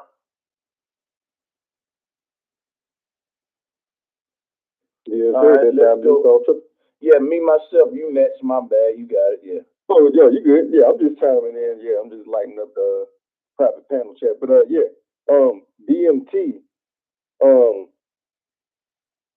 was synthesized. But, yeah, dimethyltryptamine is, like they said, like he said, supposedly dormant pool of that around the ornate sulcus, the sulcus, and the pineal gland. When that's tapped in, a whole lot of it is supposedly released when we so-called die.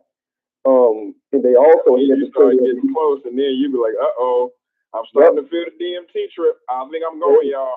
Exactly, and that's why I paid a lot of attention to these near-death experiences. I've listened to all your everybody on the panel stories about their ancestors, grandparents, etc., that moved on to glory. There's a constant control in all of these stories about that not being the end of it all. There's some piece of you that continues on and realizes the all of everything, the building blocks, so to speak. They tap into that. And so you can kind of like look outside of stuff, that third eye God body view, right? I just wanted to throw that in there. And also, they've been putting this stuff in movies since forever. One of the oldest movies that I can think of, Shogun Assassins, when he told his little son after his mom got killed, choose the ball, you go with your mom. Choose the sword, you come with me to kill these fools throughout the whole year. But all the while, you chose to be born, is what he told the little boy. And so that's forever stuck with me. It's forever been key in my journey of research, right? But also, when Shogun Assassin, Shogun Assassin, it's like 4 of them, like old school black and white film, like Wolf and Cub is what it's called. Actually, my bad. Shogun Assassin, Young Wolf and Cub. But supposed to go on DMT trips, bro. Do you think that's the thing the ancients did just to do, or do you think that was? I think ayahuasca. Ayahuasca, peyote, all of those things. This is something we gotta realize, right? When we say DMT trip, is nothing but saying astral project. That's it. So it's several. Like it's several ways to get outside of your body. Astral projection is a method that requires no drugs.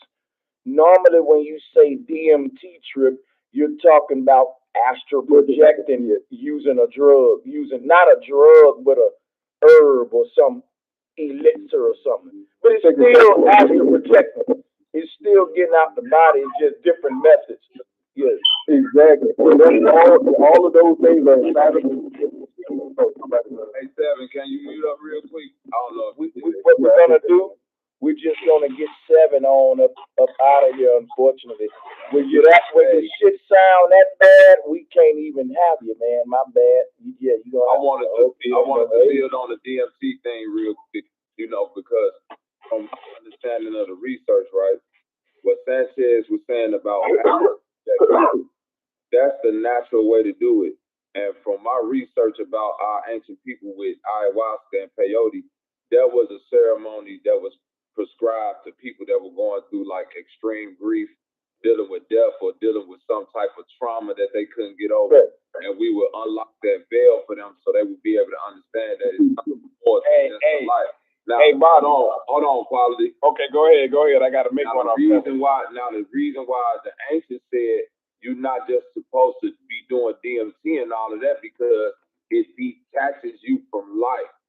It is literally you seeing the end of the movie and now you going back into life and it's no fun no more. Like when you see a lot of these people go on these trips, they come back and it's like they super depressed because it's like, man, that's because I really know what's going on now and this and that. And they tell you that like in order to really do that, you're supposed to astral project. And a lot of the people that's like Mike Tyson, he promoted a lot, but that's a brother that's dealt with a lot of grief, so he needed it. But on the other hand, Joe Rogan be promoting it a lot, and he just be like tripping balls, you know what I'm saying? Like really just like detaching from reality, and you can kind of tell from like the way that he talks, he detached from reality. He just speak out of both. Yeah, we gonna but he just touched on some real talk because you just said it. You got Mike Tyson, grew up Brownsville, New York. Not sure where Joe Rogan come from. You got one brother versus the other. Mike Tyson was talking about the way that Mike Tyson grew up. No, I'm not talking because Joe Rogan fucked up too. I'm saying Mike Tyson dealt with his child dying under his care and watch. Mike Tyson, young child, baby girl died. I think she was like 3 or 4 years old. Mike Tyson, I tell you, he went crazy. He went on cocaine binges like he wanted to kill her. And he went on that. Right. And that's what gave him the awakening of like, death is just this, like it's this thing that gotta happen. That helped him overcome that grief. And you see, Mike is now a much lighter person. You know what I mean? He's smoking. He like it calms him. Motivational speaker. Don't need that. And they just behind the curtain. Now you detaching yourself from life. People go home to their families and they can't relate to people anymore because it's like the end of the movie already. Facts. Man, I was only thinking about that. Hey, hold on. one thing too, right? It's like what Bobby just touched on. I forgot it was one thing that he just said. What was the part where I was going to stop you, Bobby? About them dealing with the grief, you know, going on a trip just to do it. Because it's thrill gone. Yeah, it's like definitely is that, because it's like a lot of people who deal with like PTSD from different shit like that, like you said, for people from like street backgrounds and shit like that, that can get them a whole different perspective of life and change shit for the better. But for somebody like you said, that's why people, even the shamans, when you go to them places like Peru and all of that, they say you gotta know why you doing what you doing before you do it and this and that, and don't just do it like you just trying to trip.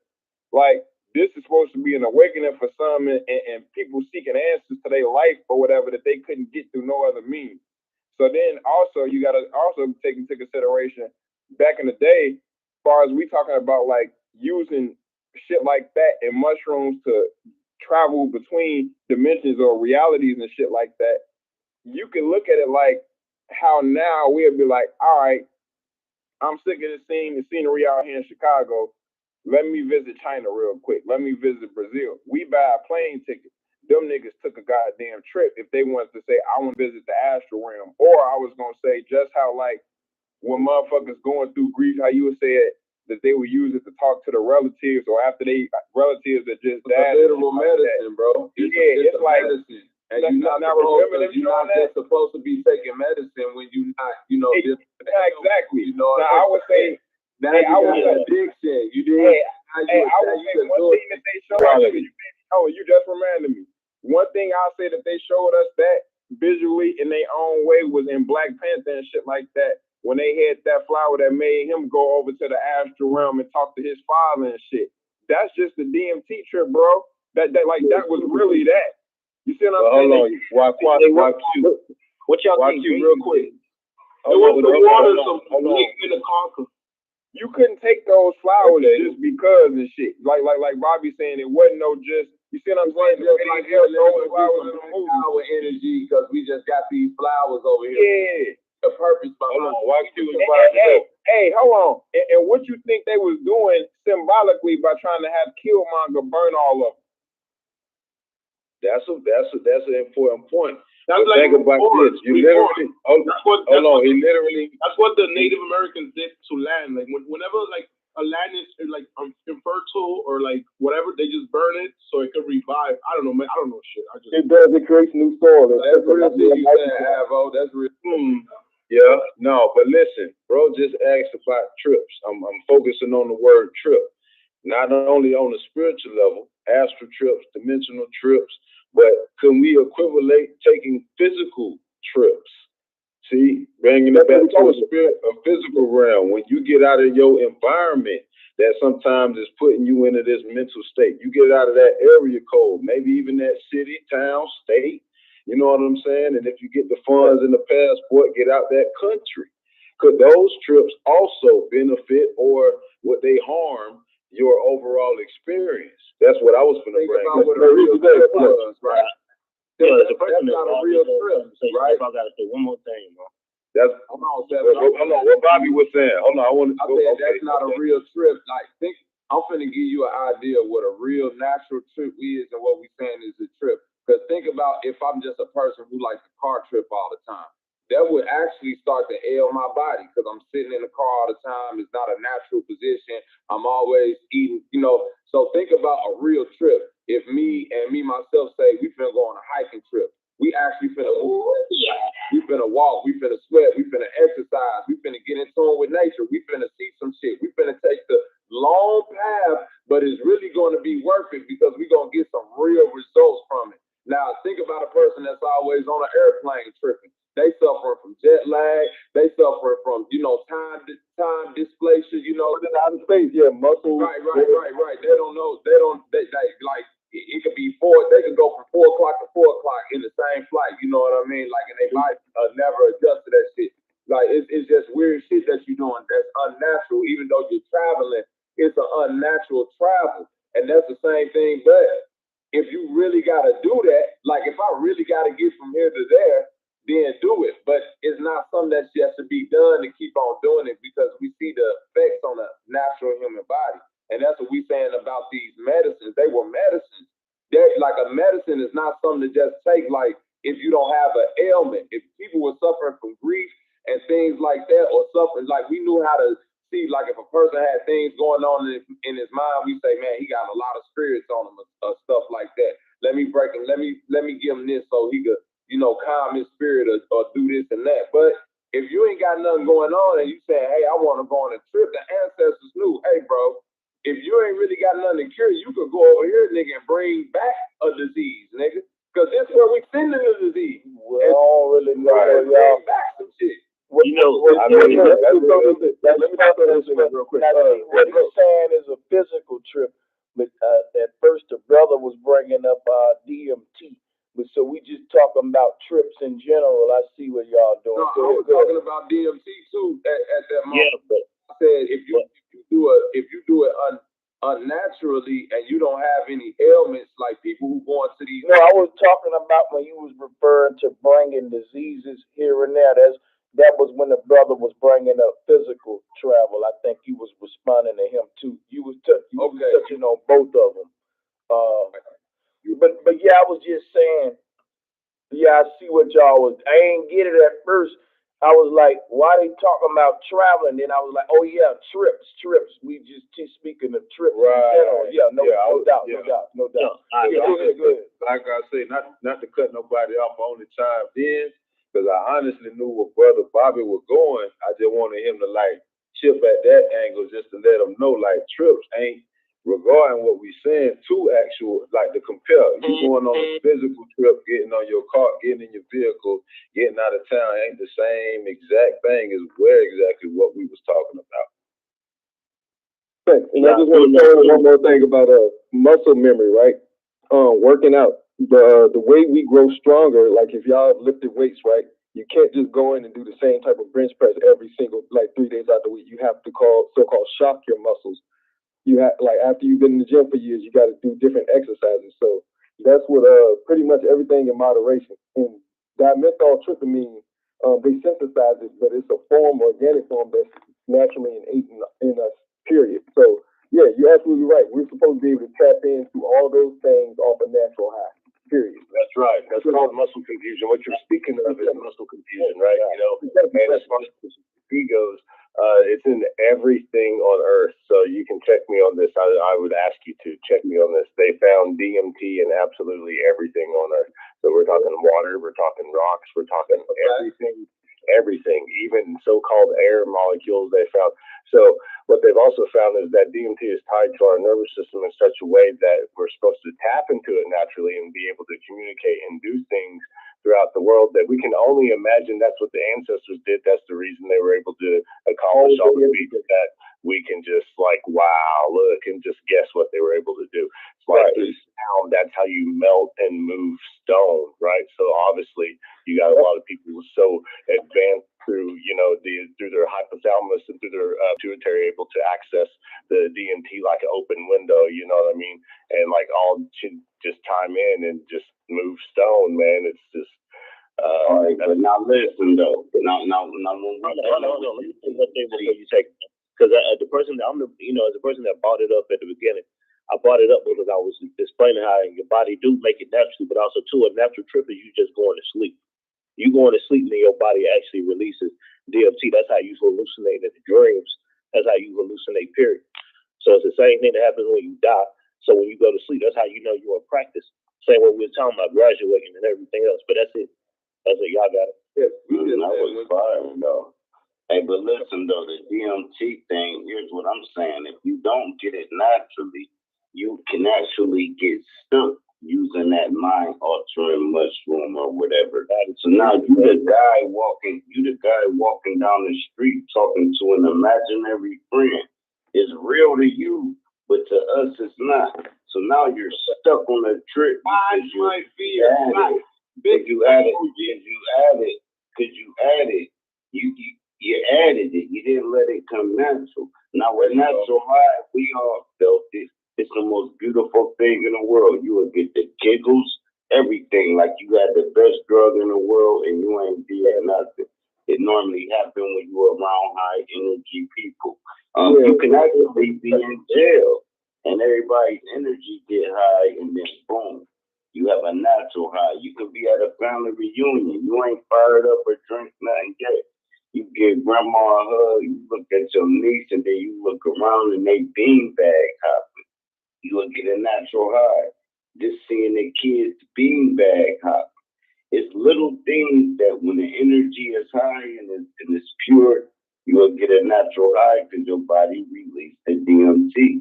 But when you alter it yourself, it's almost like overdosing. So if you get stuck in that world, go ahead. You got people extract adrenaline from the body. It's literally when you start extracting things from the body and injecting it back in the body, it's like an overload of it, right? The thing you're saying about the DMT, we know that they take adrenaline out of our body, a thing that we naturally produce in situations. But if I just put adrenaline in you, like some pure adrenaline, your body will lock up. You wouldn't even be able to do nothing. It's like the effect that you think it's gonna have, it wouldn't have that effect. Same with venom or poison or something like that. Venom has a purpose in the body, but only if it's needed. If you get bit by a snake, you can't put no venom like an adrenal. That's causing the adrenal. You can't put that in your body unless you actually have been attacked or bitten by a snake like that. Gotta have a snake ailment, or you just put this venom is just a cure. But if you putting that cure in your body, it's actually gonna be an ailment that you create. Yeah, right, it's gonna coagulate instead of being an antibiotic. So they're like iodine. Hold on. I have a question for Sanchez. Hold on 1 second, G. I remember because my grandfather had Alzheimer's, and right after he died, one of the little remedies that they came up with, it came from snake venom, and they was like, you can use snake venom to prolong the preservation of the mind and some other shit. But I'm like, that should be true. You can definitely use venom the opposite way, like Bobby just said. But then they did say when it's inflicted the way that it's used in nature as a defense mechanism, that's when it's meant to kill you. It'll take you out. Yeah. But go ahead. No, that's just once again I mentioned earlier, chemical reactions or imbalances in the body. How we spoke about albinism earlier. Chemical imbalances are way different from a physical imbalance. Certain people would even correlate that to birthmarks. You can have an afterlife, since we're speaking about death, life, all of this. You could have an afterlife where you may have died from a head trauma. Now in this life, you got a birthmark in your head. You may have got bro. Yo, that's weird, yo. I got a birthmark right here, and they said if you got one, you got shot in the head. Like, but I was able to say that. No, yeah, that's what they all say. Yeah, if there are injuries from your past. I think dude's scared to. Hey, somebody got a question for bro, man. Nah, but y'all building, bro. Keep building. Yeah, that was me, but yeah, I can keep building. I'll ask the question later. No, what happened there? What We're not gonna let you get the mic. Ask the question. Hey, hold on. Hey, that's small enough. Hey, that's Buddy. Hey. Yeah, let Buddy ask the question, man. Nah, they want to what they want to chat about. What going on there? My nigga right there. What up? No, not that dude. The Mexican dude. I don't even. No, I'm Mexican, bro. I might sound Mexican though. All right, whatever. Ask the question, though, man. He's from Pakistan. Yeah, I was just gonna ask Bro Sanchez about karma, since we're talking about death and afterlife. I was just gonna ask Bro Sanchez. I was kind of confused about karma. Is it that what bad we do, we're coming back to rectify that as karma, or is it us choosing to come back as karma? You know? Sir Drop, you got this, Sir Drop. I think it's us choosing to come back. It's just like this. No, man, he asked Bro Sanchez, but karma. Karma. Moses not here. Bro's not cool. So we're going to keep it going. I'm going to save the question till later then. Hey, I can answer that. I got 2 years. That's the mic. choose to come. Bro, I got the mic, bro. Y'all know I got the mic. Y'all know One at a time, man. One at a time. Let Sir drop that. Boss. Yeah. Sir All right, drop Karma. helicopter. All right, cool. Karma ain't nothing but what the fuck you put in the universe. Anything you put in the universe come back 10 times the fold. So if you hold the door for an old lady, it come back 10 times the fold. Every action has a reaction. Right, 10 times the fold though. So now you gotta understand when you do some fuck shit, that shit gonna happen back to you 10 times. You do some good shit gonna happen back to you. Yeah, that's karma and dharma. Yeah, you're talking about karma in this life. I'm talking about the afterlife, you know. Is it us choosing to karma, or is it the actual thing to come we back? did in life? Look at it like this, bro. This is simulation. Okay. GTA. I'm gonna give you a simple layman's way to look at it. Just because when you complete the game, right? If you feel like, damn, I could have did better at that, then you could go back and start that game all over from the beginning and try to figure out a better way to do that shit again. But you know what? No harder difficulty. If you complete that game, hold on. If you just barely make it through that game and you ain't hit all the checkpoints and you ain't got all the power up and the little swords and you just beat the game, you still completed the game. It's up to you to say, fuck it, I want to move forward. I'm cool with not being on a high score board. I'm cool with just, just getting through the game. Some people want to get the high score, and that's cool too. But guess what? You still got to pay that forward into your next life. So it's kind of like it's your retirement for your next life. So if I go and I look like, oh shit, I ain't got enough to pay for it to my next life, I might want to go back and stack up a little more. That's on me. If I'm a nigga like, man, I don't give a fuck. I want life to be grimy just like I was in this life. I don't give a fuck how I'm completing the game. That's on me too. If I don't want to come back, I'm like, hey, y'all better understand that's just how it goes. I appreciate that, Bobby. So pretty much you're saying we're the ones choosing to karma that. Yeah, you know what we want to each level of reality is going to present that duality. We keep thinking heaven ain't full of motherfuckers that's like, don't you know, if we keep saying angels in heaven that chose to do fucked up shit, we keep thinking that up there ain't got the same type of duality conflict we got.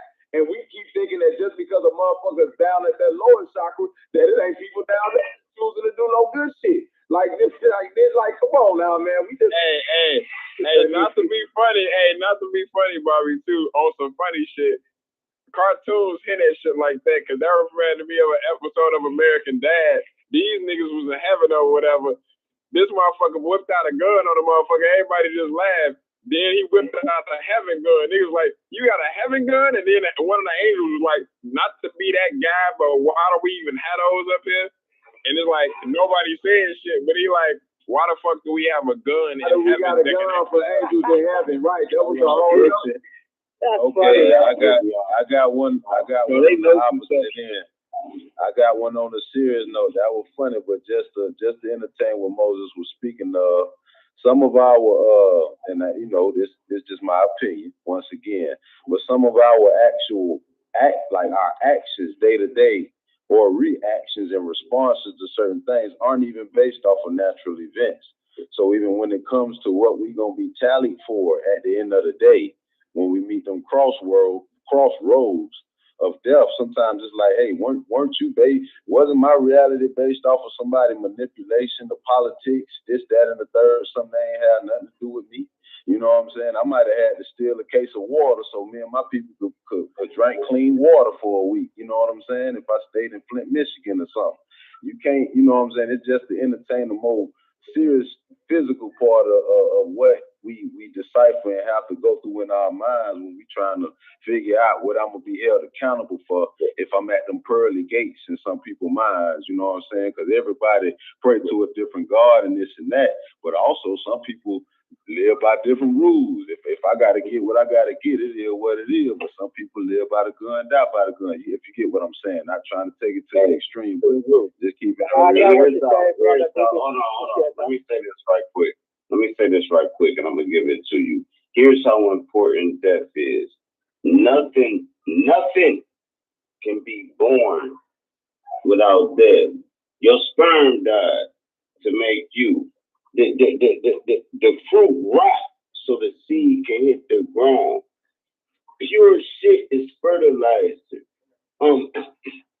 If nothing dies, nothing is born. There's no way around the yin and yang. In anything in life, if you're trying to find the truth, you're never gonna find it. Only thing you can find is the medium.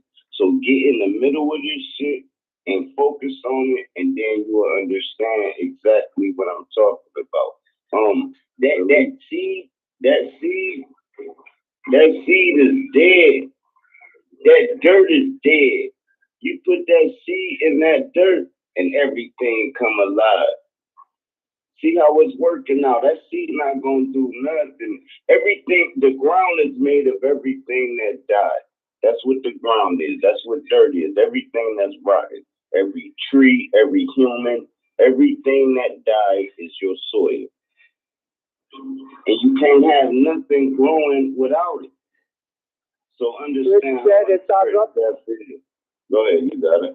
Thanks for dropping that knowledge, man. Appreciate it.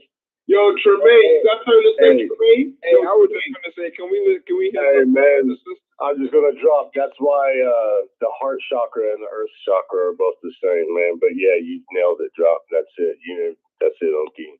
Hey, any other females still on here? Yeah, I'm still here. I'm just enjoying y'all. I don't have anything to interject at this time, though. But if I do, I will. Yeah, thank you. I just wanted to piggyback on what Sir Drop mentioned. He mentioned something about the soil, and it's so interesting. He put a lot of depth in, feeding off of what we were talking about. But, oh my goodness, the earth, the soil, if you can't eat if that soil ain't right. You can't plant a seed if the soil ain't rich. If it's been chemicalized or if the pH ain't right, if you ain't feeding it enough water, if you got clay opposed to dirt, like there's a certain, like he just said, the trees need that nutrients from the earth. And that's so important. So sometimes the richness and what we look into sometimes get thrown off.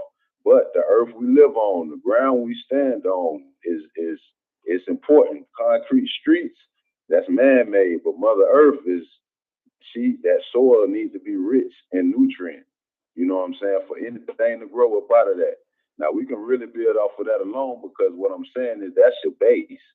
That's your foundation. That's your grounding. You know what I'm saying? Hey, one thing about it too, not to cut you off, but what you take in your comment with you from this life to the next is what you take to the dirt with you. So what you take to the dirt with you from this life, it's like that shit carry over. That's why it's like a lot of times, like Bro Sanchez say, it's like people won't, like, what's the word I'm looking for? People won't act like they know, all right, I did some fucked up shit. You could be the most ruthless killer. At some point, that shit gonna sit with you and hit you wrong, and you know you gotta atone for that at no matter what time that shit comes.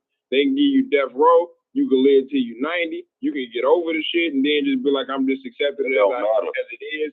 But you know this shit still carry over. You know, like, that's why they say, shit, the motherfuckers giving life sentences. What the fuck is life sentences? How can I give you 3 life sentences, nigga? What you mean? Tell me I'm gonna die, come back, live again, serve for y'all niggas, and die, come back again? They know the truth. They know that that's really what happened. So, yeah, I'm glad you mentioned that, because they know, like, literally. Imagine what happened. Imagine what happened to the slaves that died. No, remember the slaves and the people in prison that's their whole life. And like we were just saying, you take that energy with you, right, and it's recycled through the next realm, right, through the next reality. That's the material, the building blocks, is our thoughts, right? Goes in the light, then we have the physical realm. That's why they persecute. We have to eliminate that, because this shit carries over. Cells have memories, according to modern science. So we know this already. We didn't need them to tell us that everything's passed down. The trauma of our ancestors is in us today. And so science has already agreed with that, but we didn't need them to do that. That's a modern study. But we have to be very careful about that though, because if we're saying that how you die regulates how you move on, then that's kind of fucked up. Because imagine how many people had a terrible end. Are we saying that that energy carries on to the next one? Or do we have a greater control, or do we have a greater control over it all in the grand scheme of things? Does that matter really? But yeah, I just wanted to pose that to yeah, I don't think the actions really matter. It's rather than the intentions, you know. I put it like this. My only comment to you, me myself is, how about the spirit of Tesla? He tried to get us on a universal current of electricity where we could be living free, but look at what we paying bills for every month. Exactly. His shit that he, you know what I'm saying? Yep. See, that's if you on that level of it where you trying to do something for the actual greater good, you know what I'm saying, and you end up losing your current flesh life, you know what I'm saying? Now your spirit got to live on, but what the message got to give on, but my physical effort, you know what I'm saying, that I had to be a baby and learn how to walk and talk and eat right and finally talk right. Not all of that's going the same because of what? So many other people's opinions. Exactly. Yeah, and that's why I'm asking. Like, I think we have a greater control over exactly what happens with our next reality. Right. Outside of what they say, like, you just pretty much explained it. Yeah, we already went over that. I don't think that controls what goes on in the next realm, what happens this realm caused by another person. The persecutions, I don't think carry on. I think there's an organic, pure essence, malleable material that we grow our reality out of. And I think that all that negativity is recycled before it gets back to that pool that we all so-called artists tap into to create. Hey, what do you mean it's recycled? What do you mean? Wait, hold on. Before we go any further, I do want to establish this rule that the universe got. Ain't no slips and ain't no motherfucking slides. Everything is accounted for. It won't be shit that nobody can do that won't be. It's just it's action and reaction. You feel what I'm saying? Go somewhere, whether it's recycled bin, plastic, paper, glass. Once you put it out there, no matter what it is, it's out there. You see what I'm saying? And good or bad or impartial, you're gonna have to atone for that. Hey, I know you just meant to slip and slide. I'm just thinking about, 305 Miami, Trick Daddy, slip and slide records. He ain't saying nothing about McDonald's and them, nothing. I'm wrong. He said not about Big Trick. I'm crying. Slip and slide, you feel me? No, you right though. Ain't nothing like that allowed, not in the laws of the universe. You feel me? No slipping, no slide. You gotta be in the ring to do that now. Slip and slide under some punches, that's about it. In a lot of these narcotics, just want to throw this out there before I forget the simile, the metaphor. It's like steroids. You know about UFC fighters, right? One UFC fighter training up organic, the other one on steroids. But when they start doing them testing and they get that dude off of them steroids, he gonna look like a baby up in there with that dude that ain't never tapped into that. So that's kind of where I'm at with the whole narcotics thing. Even though you already know I'm tripping off on it. I'm gonna try almost everything up under the sun to try to get But yeah, I'm a true believer in moderation, and I'm a Gemini, so I'm cosmic bipolar. So I'll go back and forth with myself all day, every day. Hey, but you want Kanye? You want to know why I'm against? Hey, and I feel you because I done tried a few things. And listen, y'all know it was this shit called salvia back in the day, bro. I already told you those purple sticky. This is what I'm telling y'all. Once I did that, they let me know. Tapping into all this old extra dimensional shit, you stepping outside the bro. It's just like this, bro. You're not meant to play GTA where you just seeing like the skeletons and the sprites and the triangles. That's gonna trip you out. If you see the cars, if you see the cars flowing through you know how like when GTA glitch and you just start falling through the map and all that, you're not supposed to see that. That's exactly what it was like. Yo, yes, if you become everything like salvage, you become the car you in, you become the guy you look at, you become you start melting in the shit. Okay, so let me ask y'all this then. To a certain level, will we say that we are living in a reprogramming or a petri dish? When I speak of petri dish, I mean as an experiment, reprogramming as in just that, to get us distracted and unfocused as to what we truly and really are. Where we at? I fall back. We chasing our dreams. We live in illusion, dream world. Chased by dreams. What about you, Robin? We build our playground. We build the playground we play in, like in video games. You got a playground, you build it, and then we play in it. But the key is we forgot that we built this shit. And that's what bro was talking about, Dolores Cannon. A lot of people talk about the cycle of rebirth through the sperm death cycle, right? Through the rebirth cycle. It's just that there's something here, just like the movie Shogun Assassin. Don't forget you chose to be born. And I think that's really that real shit. Like when we get to that breaking point, it's like, oh shit, you're right. But hey, check this out.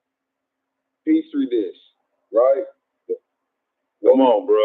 Molds, fungus. You know how I feel about the mold. Now fungus, short animal. Now I'm finna go into my trippy shit because that's why I asked. Come on, man. When most of these motherfuckers look on the other side, right? What are they going into? The mold world, the fungus world, the mushroom world, right? The culture world. The culture world. This is what you gotta, I think the amoeba theory, like the flat earth amoeba, you know, I think they separating that turtle shit, like they don't want us to know that a fungus, right? I think we on the fungus planet, man, and here's why. And not to cut you off, you saying petri dish versus programming, right? Yeah. Yes, sir. Okay. Fungus operate like this. Each individual spore is its own individual self, but it's also the whole. You hear what I'm saying? Oh yeah, I'm giving you the flow, bro. No matter how big this fungus starts to grow and take over and spread itself out, and all these different individual little things come out, they their own selves, but they still the whole. It's a trippy thing. If y'all, like, it's a paradox of paradoxes. It's like each individual sport operates its own way, doing what it's doing, but it's still operating in coordinates with the whole. It's like it's still the whole that's controlling the whole. It's like in the petri dish. Germs will move closer to the majority of where the source, like they move in their own way. Like saying germs, what are we really saying? Fungus, bacteria. Cultures, same. Yeah, that's all fungus though. And fungus, you right. No animal. And we trying to die, right? And this is trippy shit. Anytime we fuck with one of these mushrooms and shit, this one motherfucker say they find God, right? Now the fungus ain't a plant nor animal. This all I keep on. The fungus is the only thing on the planet that don't need nothing that's from the planet to live. They're literally giving like the sun and all this shit we operate off of. The fungus is the only thing we tapped into the earth like it is the earth. It grow off a straight tree bark. But this is what I'm saying. Not just grow off a straight tree bark. I'm saying the fungus is tapped into the earth like it is the literal earth, meaning that just not the tree bark. If I just throw an apple in a dark room somewhere and come back 3 days later, it's the fungus there. True. Like this shit just come out of anywhere. Don't need sun or nothing. If I bite an apple and leave it on my counter, come back 3 days later, that bitch gonna be moldy as fuck. What he's trying to say, because I watched a documentary on Netflix that it says everything is fungus basically. Like everything is fungus. Everything on Earth turns into fungus. And everything, no matter what it is, it turns into that. And they could call it it could cause atmosphere. Yeah, no, I brought the subject. I asked the question. That's why I brought it. And fungus creates other animals. That's another thing about that though. It's like we talking about mold, right? So that's like look at the color that mold is. What does everybody turn back to and fade to? You fade to black. Everything is about the black face, and everything is about the black womb and the black everything. It's like that there goes with the mold. If everything returns to the mold or the fungus or whatever. I'm just saying mold though, bro. Mold is a type of fungus. Nah, right, but you know what I'm saying? This is what I'm gonna fuck you up though, bro. If you add up all the plants and animals in the world, it still ain't more diverse than the fungus world.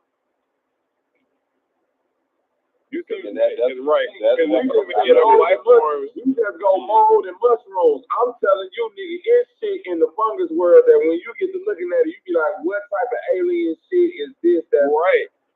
Like, and it's so much that's unaccounted for. You see what I'm saying? It's like because it's not a science. Just like electromagnetism is not a science. It's not a thing that they present in the mainstream because they know once you start diving deep into fungus and understanding it's not a plant or an animal. Like, I've been eating mushrooms my whole life. That's in the vegetable section. So it gotta be a plant, right? So out of all these vegetables that's over here, this only one that's some other shit. Think about it. See the thing, hold on, and not only think about that, think about what happens to a person if they have actual mold or germs or certain things that fall into the same category affecting their body physically. Technically, that affects you on every trifecta, physically, spiritually, mentally. Mentally, you feel that you got this going on. Now you're going to feel you dirty. If you don't clean yourself or get it or rid it from your body, now it's going to grow. Spiritually, you're going to feel tainted. You know what I'm saying? You might start praying to try to remove it, opposed to just, trying to use any antifungal or antibiotics that's going to get rid of it naturally. You just going to focus on the other parts. It's a whole, like he's saying, I'm just adding on to it once again to make it seem like, because it's a very real thing, bro. Fungus is not only in nature, but it's naturally in us as well. It's like it can happen and create or manifest, whatever words you might want to use. It can happen anyway. And some funguses are necessary for health purposes. Like, that's what I'm trying to get you to understand. And they go back and forth, right? Hey, listen, this how they corrupt the science. When they tell us we got all these different living bacteria in and on our body to keep us moving and all that, they ain't telling us this shit is fungus. Like, they ain't telling us this fungus, though. And they don't even let us know what it really looks like. And then they don't tell us that fungus ain't a plant nor an animal. So it's like, I've been looking for this alien species, this God thing, this something that's neither, a plant nor animal, and you telling me it's been here this whole time? Okay, and look at this. Even in plants, I know certain plants you can pick, the insides of them, it's a clear mucus-like something that come out, that oozes out of them. Sometimes it's clear, sometimes it's milky. Even in us, we secrete pus, we secrete mucus. We have this stuff inside of us. It goes across the nature board, anything you look at it. Not to speak of just any doctors, is well known. Dr. Sabi had his ideas in regards to mucus and the harms that it has in the body, what it causes and whatnot. Other doctors and everyone else in holistic or not natural, non-natural know what the purpose of certain acids and liquids do and the purpose that they have in the body as well. But the common denominator is that fact of what if it's an acidic liquid or an alkaline liquid. On that pH scale is what truly matters in regards to the effect or reaction it may have in regards to that organism and or body that is contained in. Because once again, once you done put it in the body, it's capsulized. Now it just got to do what it do while it's inside of that. So that's when the whole diet, your regimen, how often you drink, work out, your breathing techniques, your sleep, all of that go into the process of cleansing as a human. But plants don't have the luxury of putting on tennis shoes and going outside to walk around and stuff like that. They just got to be what they are. So that common ground of that mucus and that liquid is a certain thing that a lot of people overlook, don't maybe not understand, not trying to, speak over anybody's head, but those who still with me, just walk with me. It actually, it's not necessarily your bloodline, but it's that plasma. See, that's what, I kind of spoke of it earlier, because that plasma is that liquid effect in the body that helps anybody that is in heal, like your white blood cells, some would know, versus your red blood cells. Your red blood cells will carry the nutrients and vitamins, but your white blood cells is like consistent patients and CNAs just running through your body, doing checkups on every blood vessel and the artery, scratch, nick, joint area that you got going on. You know what I'm saying? But it's like I your fall body back is to a world. That's what I'm saying, G. Your body is like a whole world to these organisms. It's like people don't understand the magnitude of to what like these funguses the body was talking about, and all of these other components like the cells and the blood cells really compose living things that experience battles, wars, problems, depression, stresses, all of that. Ribosome, chromosome, right? Yeah, all of that stuff, man. And let me give y'all one liner right quick. Here's how you know living off nature. Here's how you know living off nature is stronger than any human. When you know a tree live longer than any human and it never moves, it's right there all day. They don't put no shoes on. They don't go to work. They don't do nothing. They go exactly what it's coded to do. That's real facts, bro. Hey, and think about this. That's I always bro. say, No, that's one thing I always real say, talk, bro. Imagine if trees could talk, bro. Trees see everything that they go to. I mean, trees see everything that go around and experience every day of everybody's life. They know everything that you go through, how you feeling, and all of that. The trees that's in your front yard, from when you grow up, from people that grow up from the mud at the house that they live at, the trees see every experience that you done had. They know everybody's secrets. If they could talk and tell. Oh, yes. You know what I'm saying, G? It ain't like they ain't no communicating between each other. It's a community of trees. So you think they not telling each other all of this and God they about what's going on in our life? But when the last time, hold on, I'm gonna ask you this question. And before I cut off, remember this too. We breathe life into them just like they breathe life into us. This is a symbiotic relationship. So of course we tied together. Go ahead, Sir Drop. Hold on, let Sir Drop speak. Sir Drop, go ahead, bro. Why you think you was a kid, when you was a kid, that goddamn shadow coming through your window scared the fuck out of you, and it was just a tree. Them trees. And the leaves, yeah. In the thunderstorm, and go stand under a tree and watch that motherfucker grab you. That's why they say don't stand under a tree. There's so much energy in it that the electric will actually hit you. But if you go out there and you're in the forest, you will understand that the trees run the forest. It's not the lions, it's not the bugs, it's not the rodents, it's the trees. Because they connected, all their roots is connected. That's where you get deep rooted from. Now when you talk about deep rooted in your family, what? Your family tree. It's all about the tree. It's all about right. Hey, Drop. Also, you just ran to me too. Like, remember in the movie Avatar, all of them niggas used to connect. They used to be able to connect their hair to the living tree that had all of the memories of all of the families in the village history. Yeah, and it's like the thing is, if we could connect the trees like that, which I'm pretty sure on some type of way motherfuckers could in the past, that used to be a way of keeping knowledge and knowing knowledge. The trees are libraries within themselves. Go ahead. Hey, yo, I was going to ask. Go ahead. Oh, hold on. Hey, all right, look. While we on the Avatar, before I forget, right, because I never forgot what my other point was. DNA, the braid, right? When they was flying on them little beastly little reptilian things, what they had to do to tap in, they took their braid, which is a double helix like DNA, and connected it to the other animal through DNA. That's what we're really talking about. The tree of life is that. You know, when we go to the Kundalini, like exactly, and the Kundalini is spiral too. Like what? The double helix. Everything's about unlocking this door, this padlock, this Fort Knox vault in our DNA to tap back into the God bodies that we all are collected to the all source, right? But man, I forgot what I was about to chat. Oh, it was right here in the panel. My bad. the mushrooms, right? Mushrooms don't photosynthesize, which means they don't receive light like other plants and then turn it into information and other things, code, right? They turn the information in the code of all the things is decomposing into light, enlightenment. That's what I wanted to say. Yeah. Well, yes, sir. I was just what going they to add. saying God is.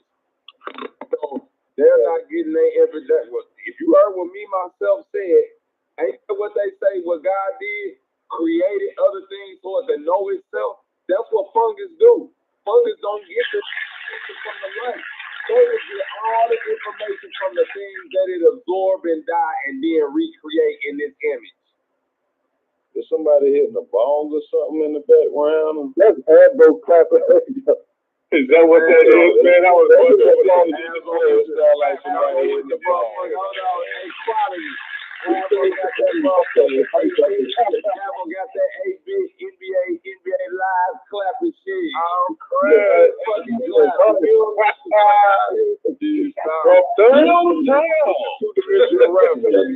That boy found the clap.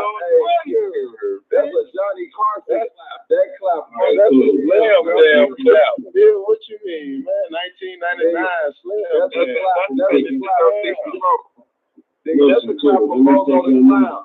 Hey, Divine Warrior, I know that's deep. That's why they don't want to tap into the world. What's up, Sir Drop? Go ahead, bro. Heard what me myself just said. Fungus don't synthesize light. Go ahead, Drop. My fault, bro. No, that'd be my bad. But no, it's my bad. But listen, let me take you around somewhere. You know how they say life is short, right? And it's really not. Now I want you to close your eyes and remember standing single file line in kindergarten to get some water. Or I want you to remember the smell of the crayons, right? All right, cool. Now we're in kindergarten. Now I want you to remember the first French kiss you had. All right, cool. Now we remember that. Now I want you to remember the first wrestling match or the first touchdown you caught or the first tackle you did, right? You see how young you was? Now think about what you're thinking about now. Do you see how far you moved from standing in the single file line to up on this panel right now? Life is not short. It just people tend to forget. We're not born remembering coming out that goddamn vagina. And we'll never remember that. We can reflect on it, but you'll never remember that. So just knowing that you can't even remember that shows you how long you've been living. But y'all go ahead. I just wanted to open up part of the brain up like this. And go ahead. Nah, keep going. Hold on. What you mean? How long you been? So what's I'm saying this. I'm saying, you remember your first fight you ever had? Yes, sir, I do. Right across the Now street. you see how far you had to travel back in your memory bank to remember that. Now imagine how many memories you actually got that you don't remember you got. It just comes selectively. Every now and then you remember this set of memories. Every now and then you remember another set of memories. So it's like, right, but what I'm saying is, why can't you remember before we was here? Hey, sometimes some of that shit be saved in your backup storage and shit in your brain and shit. Niggas got backup storage. That's that shit like you just said. You don't even remember it. Something trigger that shit. Hold on. I got a good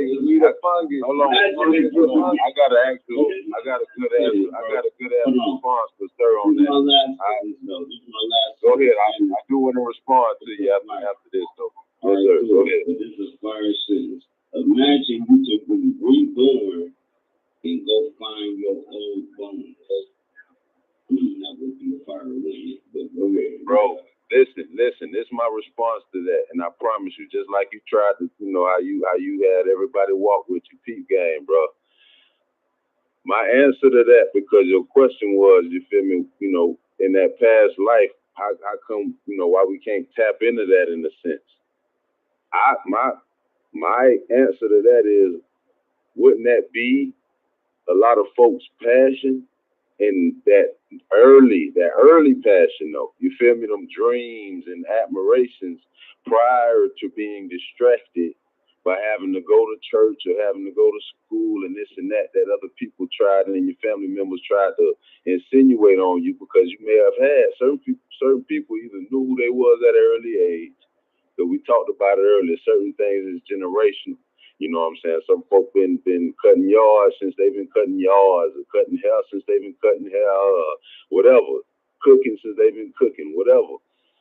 But certain people also know, and they can tap into themselves to know who they truly are.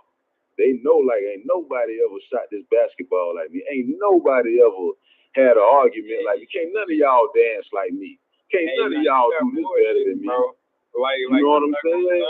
That type of shit can cause conflicts in relationships that I've seen, because it's like you could be with somebody and like you said, like I'm a person that I kind of know, I've always known who I am, you see what I'm saying, since I've been young or since I've been a kid. Right.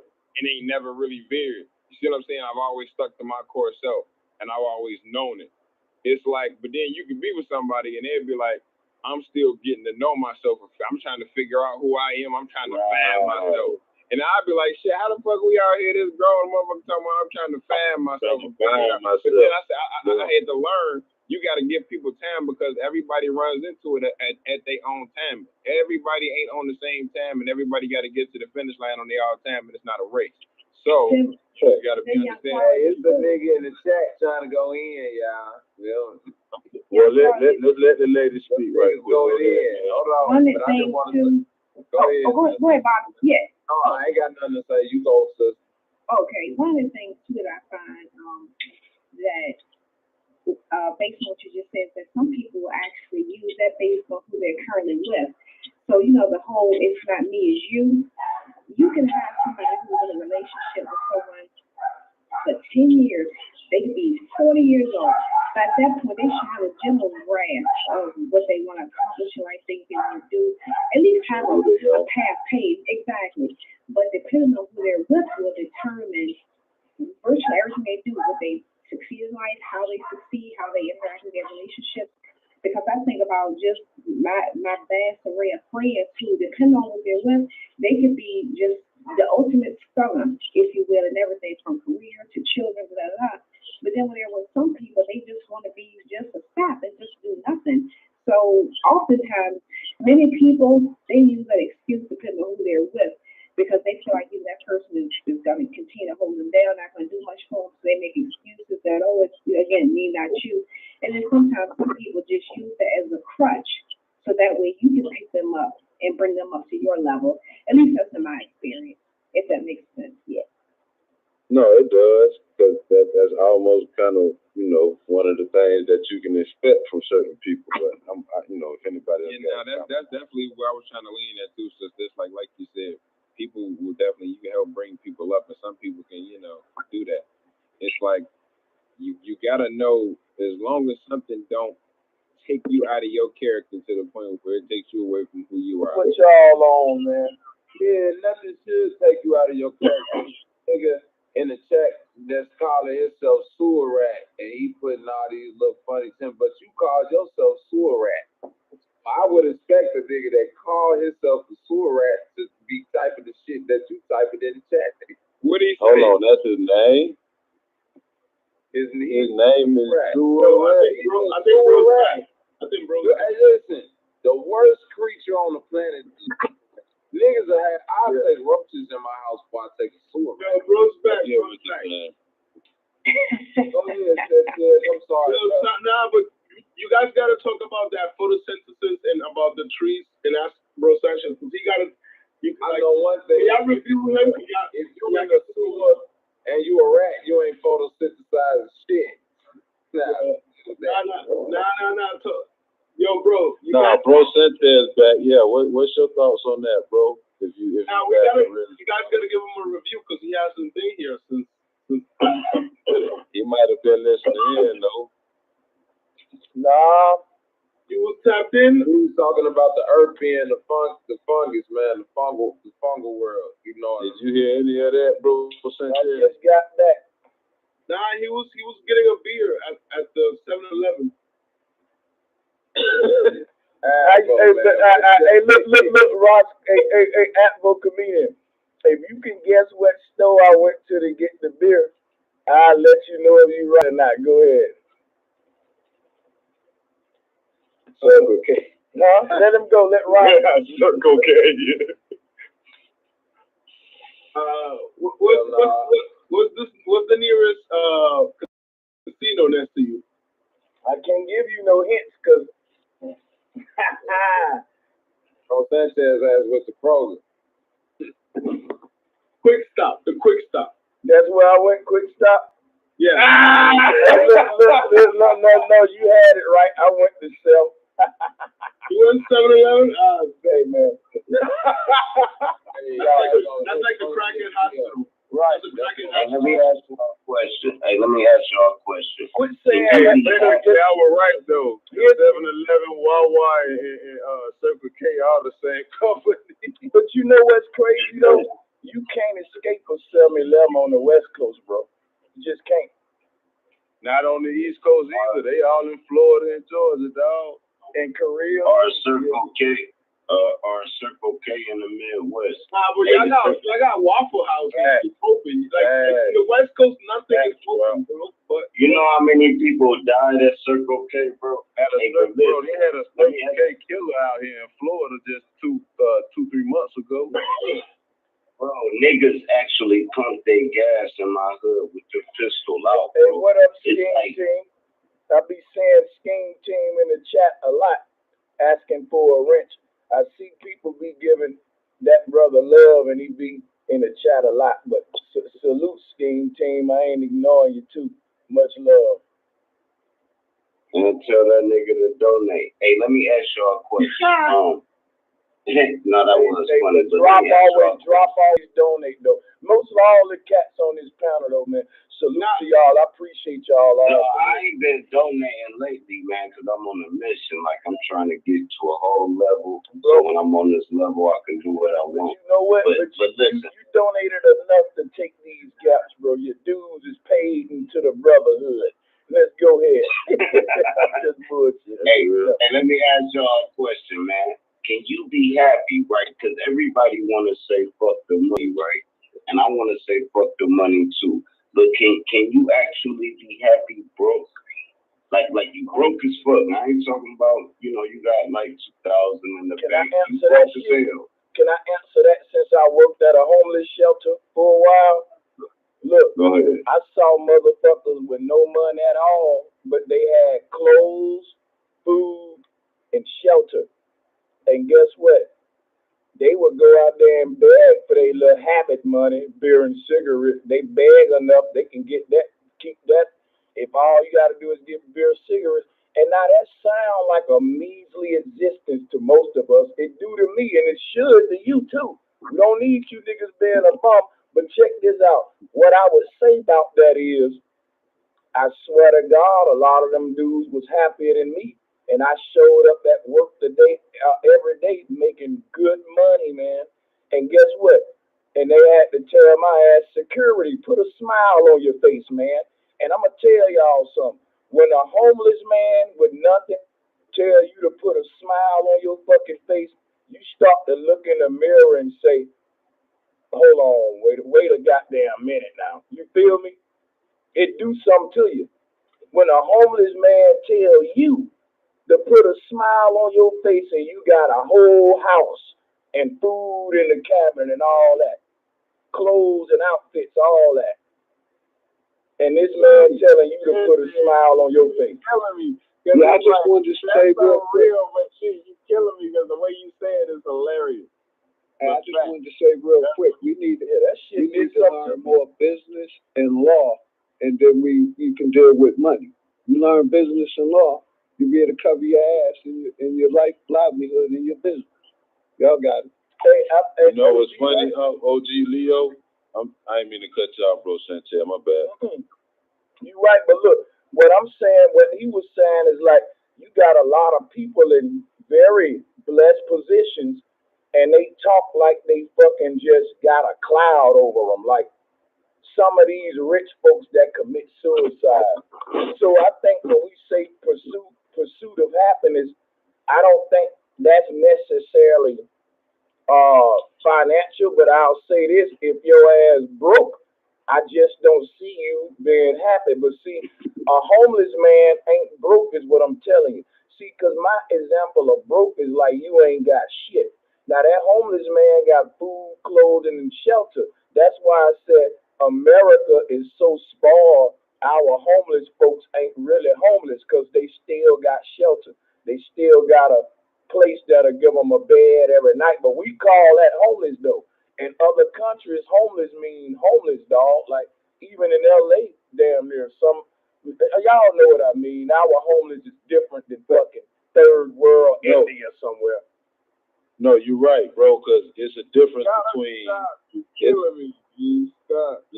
It's a difference between what Bro Sanchez is calling as far as homeless, and then the person just being without. If you get what I'm saying, yeah, a person being fine with the little that they have in some cases.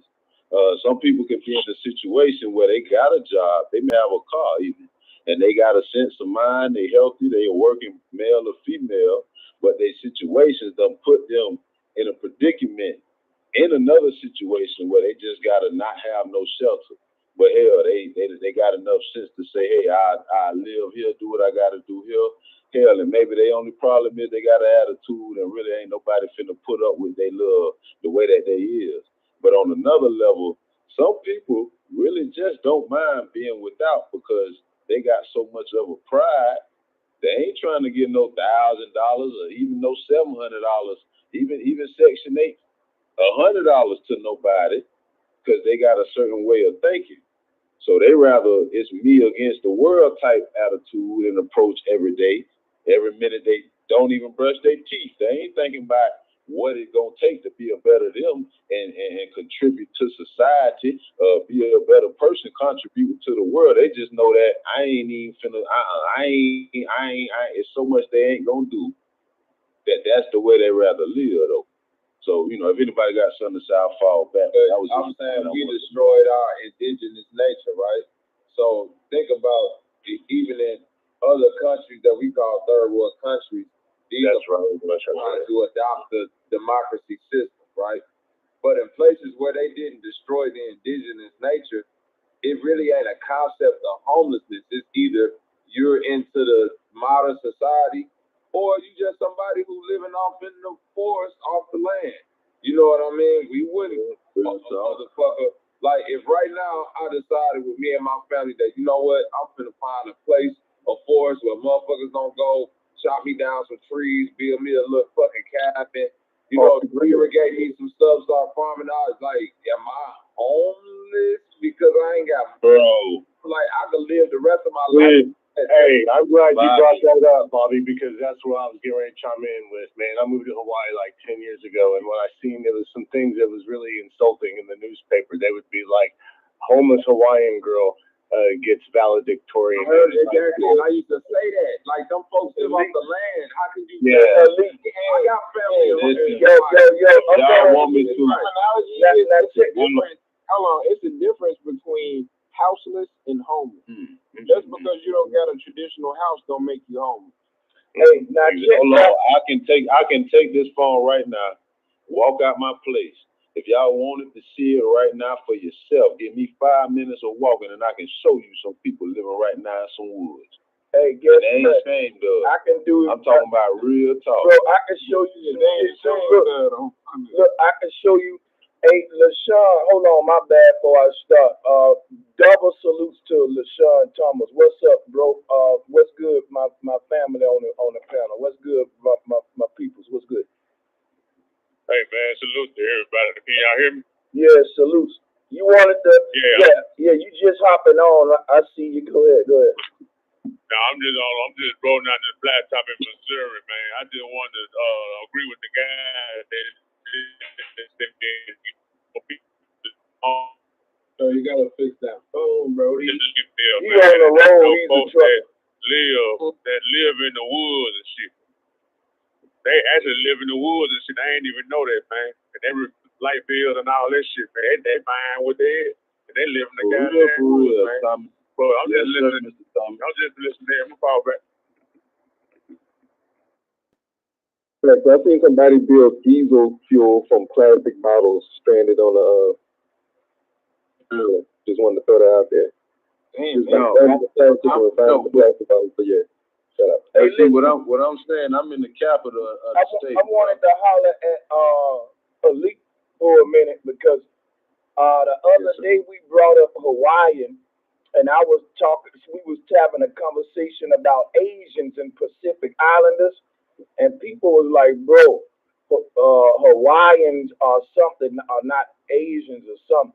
I wanted to know how much do Elite know about Hawaii, if he know enough to vouch the fact that Hawaiians are forms of Asians, them and Polynesians and all. They're not actually. If you go spend some time over there, you'll learn that they call the American Indians their cousins across the sea. They do not identify with Asians at all. No, I'm not saying who they identify of. I'm talking about when we go and study the culture and start blending the Pacific Islander culture into one umbrella. So are you telling me Hawaiians aren't Pacific Islanders? Yeah, they're all Polynesians. They're all Pacific Islanders. But what I'm saying is that American Indians are also the same people. Look, when you say American Indians, I ain't arguing with you on that, but I'm talking about a whole continent called Asia that I'm trying to tie the copper-colored Indian back to, because both of us agree that we Indians. Now, I want to know, first of all, do you agree that Brother Sanchez is a copper-colored Indian, Elite? Absolutely. Do you understand why Farrakhan called my kind the Asiatic black man?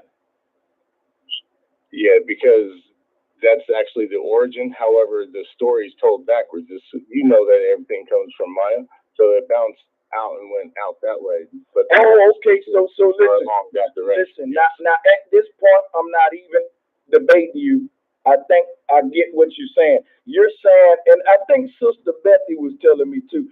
She was, when I brought this up, because no one's denying the Asian connection. What they're telling me is that the Asians didn't come to America. The Americans went and took culture to Asia. The Olmecs, the Maya took that to Cambodia. And you're saying Brother Sanchez got it right, but he just got it backwards. Right. Okay, I can see that. I can see that. Yeah, I can see that, no doubt. Because I'm not saying which order it necessarily go.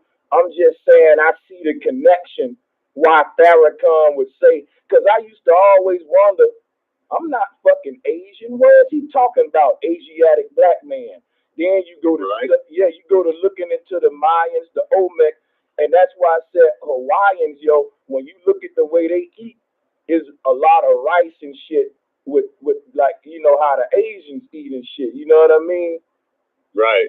Yeah. Hey, Brother Sanchez, and to build y'all point, if y'all would like, I actually got a reference that I got an uncle in my people. He's from Hawaii. If you like, I can try to arrange and see if he'd like to actually speak for the people. That way you got somebody that. What island is he on, man? Because I do culture exchange out on Kauai. Honolulu. Ah, cool. Yeah, man. I went out there and I lived in Waianae. Yeah, Kamehameha family. So my thing is this right here, right? I can't tell you which one come first, the Asians to America or the Americans to Asia.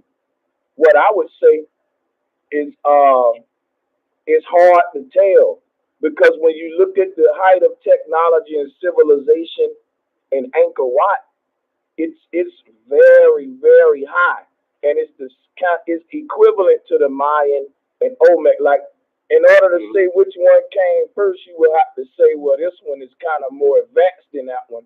But they both on the same level of IQ in their architecture and all of that. So that's kind of a hard one to me. That's why I wouldn't really make a claim, but that's an open debate, though. Well, if you like me to entertain the idea to him, I can see what his thoughts is, just to bring him on, and if you just want to chop it up with him, really. But he's definitely from the island, man, like Honolulu, Kamehameha family. Well, here's what I'm gonna say. There's a lot of Hawaiian words, right, that can resemble to Asian culture. So I was trying to, the brother that was saying, what do Hawaiians got to do with Asians? I was like, yo, they're all Pacific Islanders.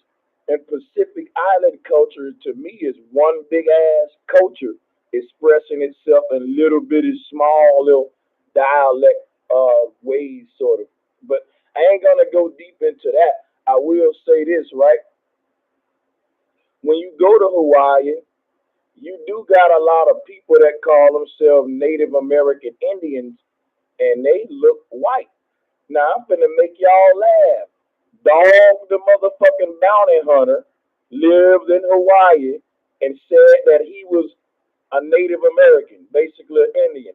Now, I want to know if Dog the bounty hunter is a fake ass Indian. Y'all gonna do Dog? I know who you talking about. Hey man, I'm gonna tell you right now. I lived out there in the heyday, and half them people, they would just laugh at him. They would think like he's a clown. I mean, seriously. And he wore the feathers on his hair with all the little Indian stuff. Remember that shit, Elite?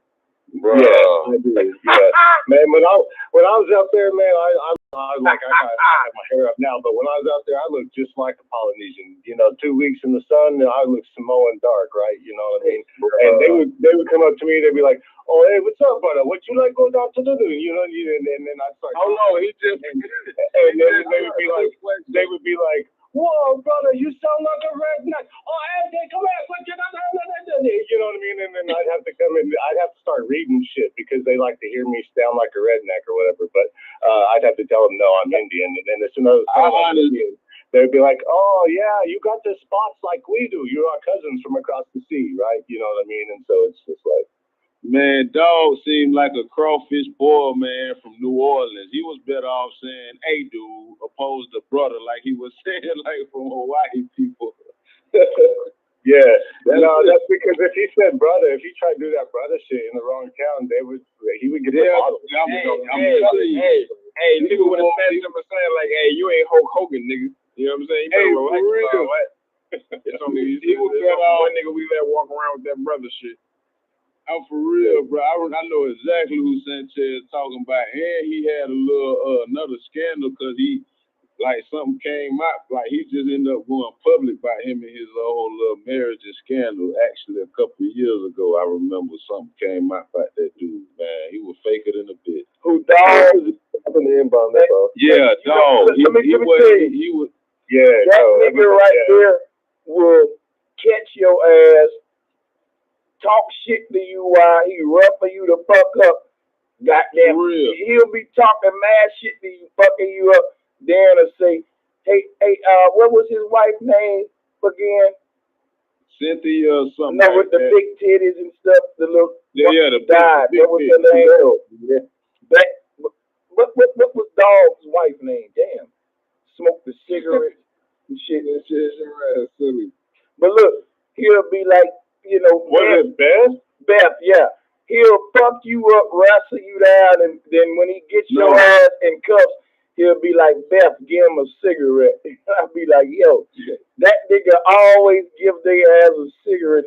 "All right, man, if you calm down, I'm gonna give you a cigarette." And like, bro, I don't got no hands to smoke it with no more. You didn't fuck around though. If you were watching his shows, he didn't fuck around in Wyandotte. He hated going over there, and that's because he'd get it quick. And they'd be like, "Oh, you fucker! You come over here, I'll crush your fucking skull one time. Come on!" You know what I mean? And they didn't like going over there at all. And that's where I lived when I was over there. So I mean, it's man, it is what it is. They got chickens. They do what they do, man. Hey, this nigga Dog bogus as hell. He over here getting niggas bumped, getting their ass sent off to 12 and shit on TV, talk loud there and say, "I'm gonna give your ass a cigarette." This nigga bogus as hell. Hey, you know what's funny as hell? Hey, the nigga that used to be funny as hell that had me rolling, who was real heroes that don't wear capes. That nigga Chris Hansen from the Catch a Predator on photos. That nigga was hilarious. This nigga would actually have grown men come in, G. He'll surprise their ass and tell another grown ass man, sit down. And they'll do it. G, they'll do it. Not knowing who this nigga is, no description, no badge, no nothing. They'll be like, he'll like, want to take a seat? Want to tell me what you're doing there trying to talk to an underage boy? And it's like they get to just going in and like motherfucker walking their heart out like they on first 48. They doing it because they're not real men, man. That's why they sit down and do what they told, but they're not real men. And that shit's so terrible because it's like anybody would have been like, nigga, I don't know who the fuck you is. I'm finna break out. Fuck you talking about? Like what? But this nigga gets their ass to sit down. G, I'll be dead if y'all ever get a chance. Go back and watch the Catch a Predator videos. And although it's sad that these niggas are sick, you gonna be rolling to how this nigga Chris Hansen be trolling these niggas. That shit is funny. Go. Yeah, they played it up. But quick question. Somebody from Hawaii just mentioned Kamehameha. You know, put in the panel chat. That's what them Dragon Ball Z, them Super Saiyans used to yell, right? And that's the Asians, right? So I'm just putting some things together. Pearl Harbor, that's Hawaii.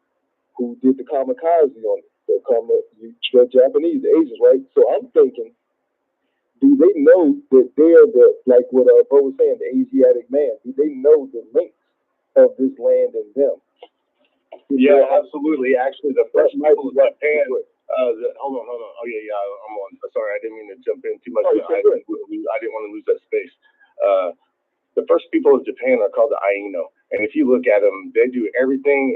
They'll try everything except to tell you that they're the same Polynesians as the people of Polynesia. But if you look at them and you look at their culture and you look at who they are, you like, man, there was some Samoan Polynesians. That's what they are, right? You know what I mean? Look, watch this.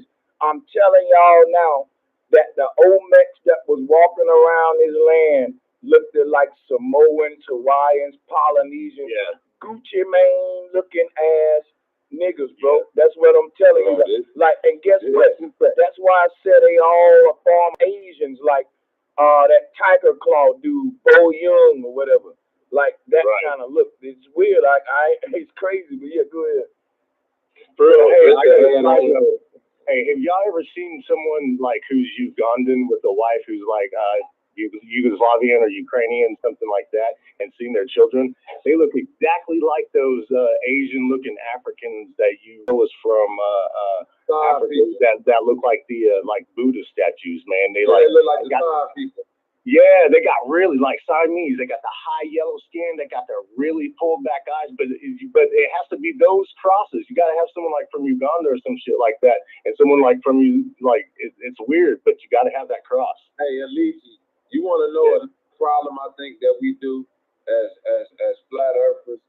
We don't really try to change our minds, right? And this one thing I had to do as a vegan when I changed my diet, I had to change my palate.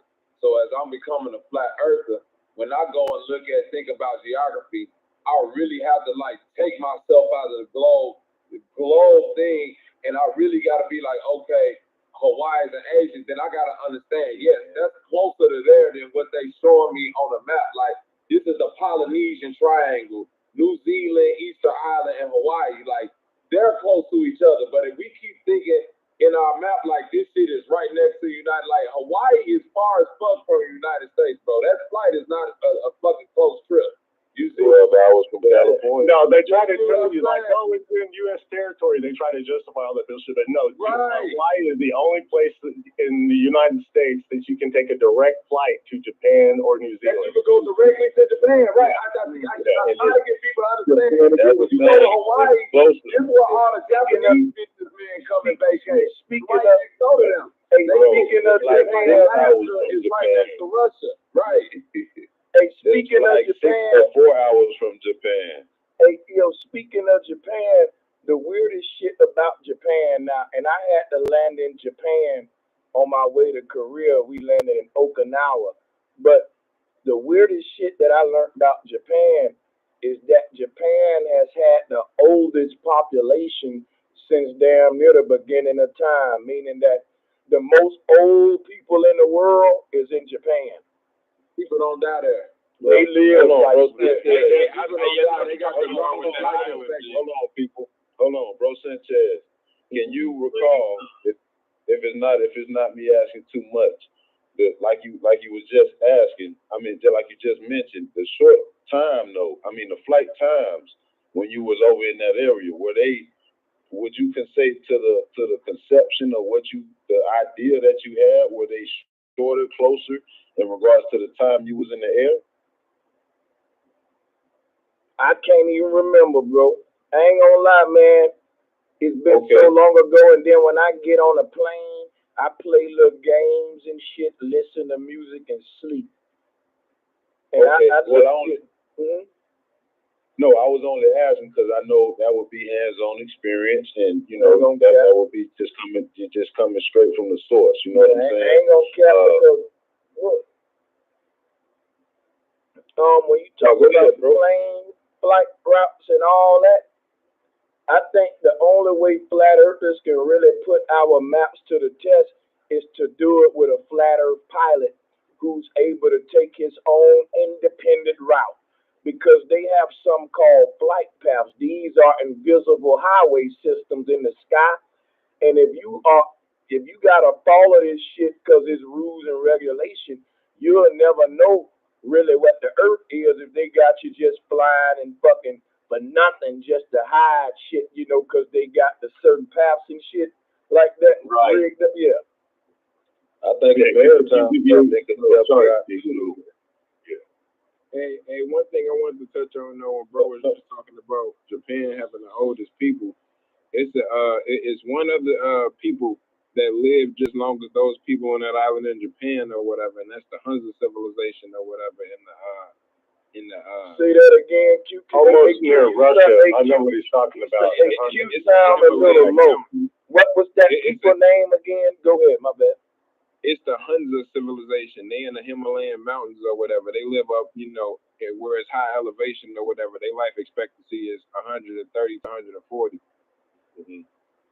But what they both have in common is, like, someone interviewed elders from both, and what they both said, ironically, is that they kind of mocked us. They laughed at us in a sort of way. They said that we breathe too much. And I think what that has to do with, if we're talking about meditation, is you can slow your breathing down. And when you slow your breathing down, you slow your heart rate down. Also, like for example, like Costa Rica is one of those countries also with Japan, with people that grow pretty old. And the motto in Costa Rica is pura vida, which is just like relax, like just enjoy life. And like that's, and a lot of Americans go to Costa Rica to retire nowadays, because like you get to breathe, better air. You actually get to like grab mangoes from the tree instead of just like, like most of the food that we eat in America come from, like, our mangoes come from Chile, our strawberries come from fucking South America. Nothing really comes from the source. So by the time it gets here, it's injected with so much, crap that sometimes those countries have more natural resources. What part of South America is your lineage descended from, if you don't mind me asking, bro? Oh, I was born in a Starbucks plantation in Colombia. You know what? He's joking, but it's a little truth kind of to that shit. But let me just let y'all get the flow, man.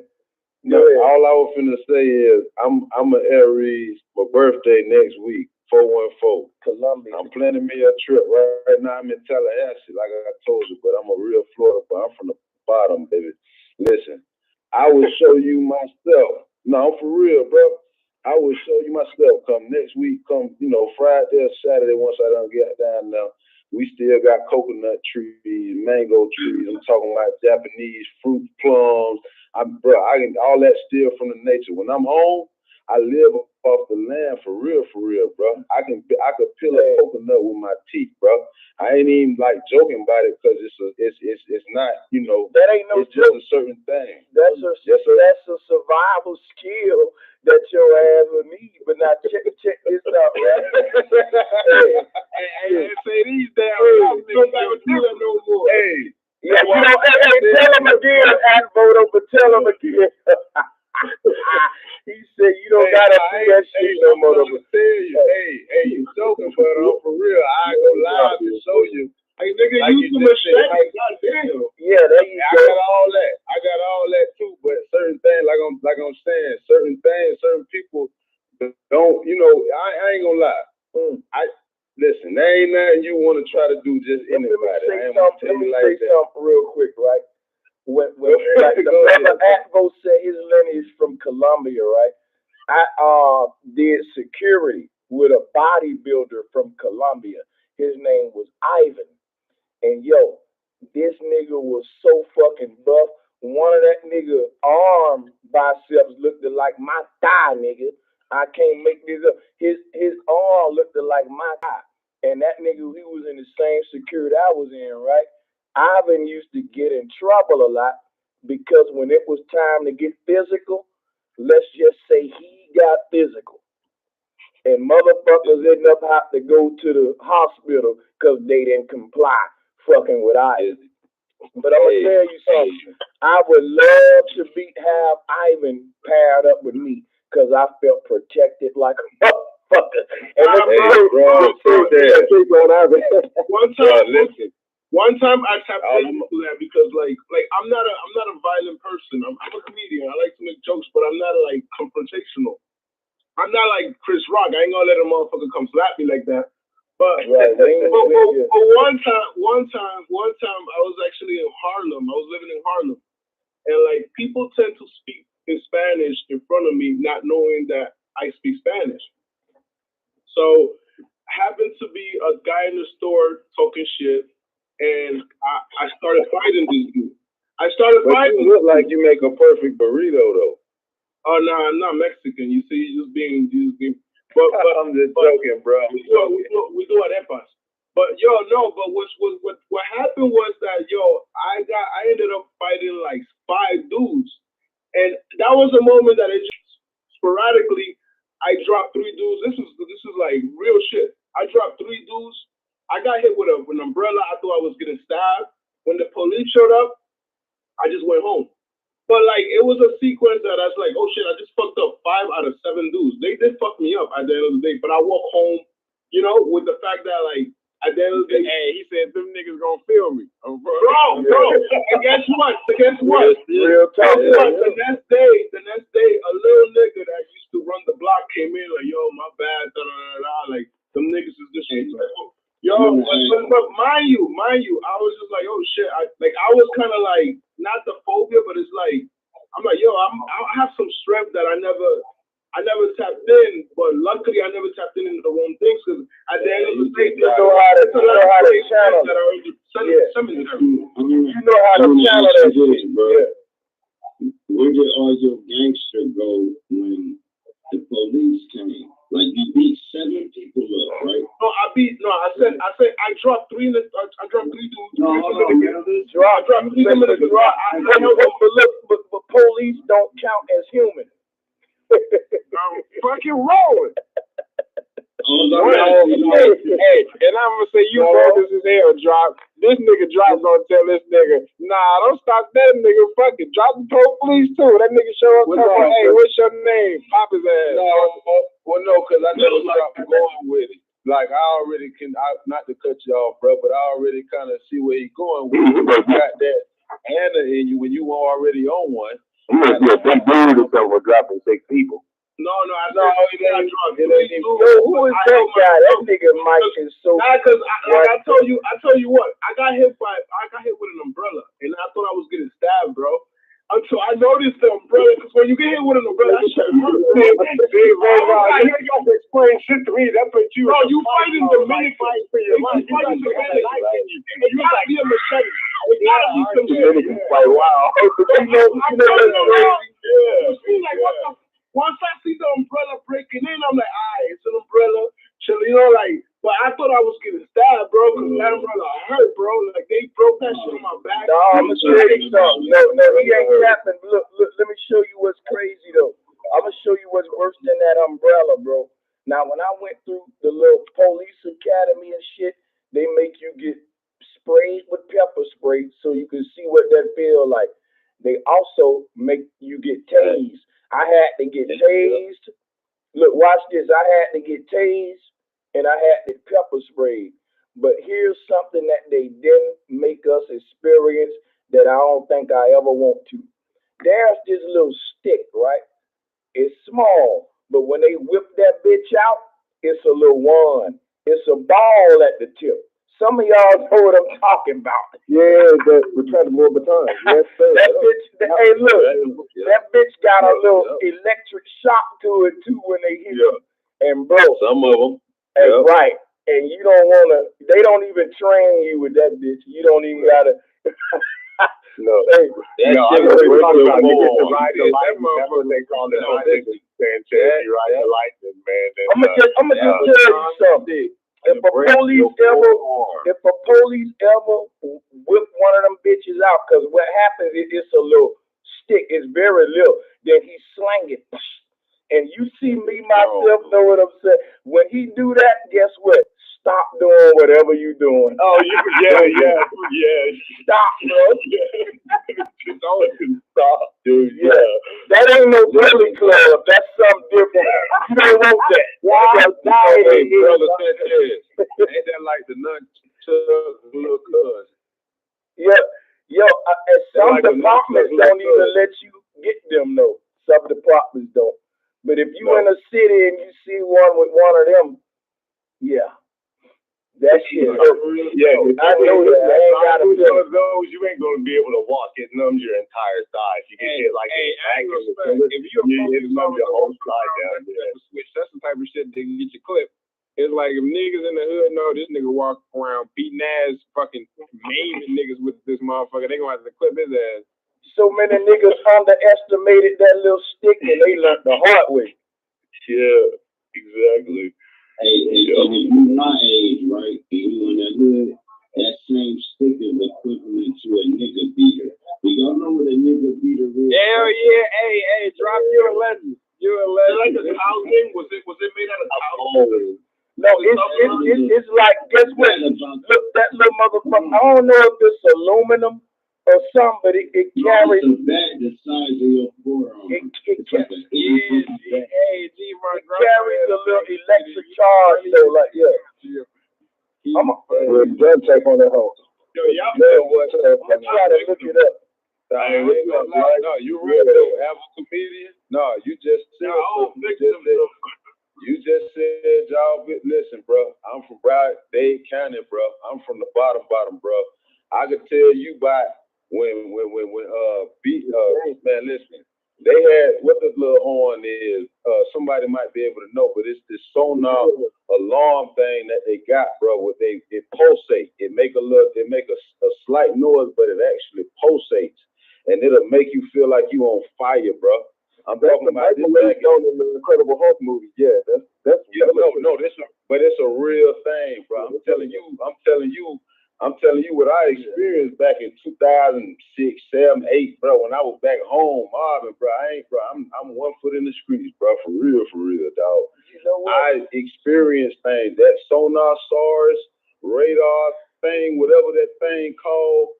They had that thing going on, and I'm talking about it will make a whole crowd of people. You will go have death and just drop to the floor because your body would just almost either go numb or you will feel flyer or you would just not be able to function for a minute unless you, like, honestly, my first experience was my worst. But how about when you get a whooping after taking a shower? Like that's cruel. No. You don't know. No. What I'm talking about, the stuff I'm talking about, bro, have you in a pain that don't feel nothing like no whooping right after you get out of the shower, even if you went outside to pick your own switch from the tree and pick the wrong size and your grandma got to go pick the bigger switch and come back in and break that. I'm talking about something I lived that wrong down, dog.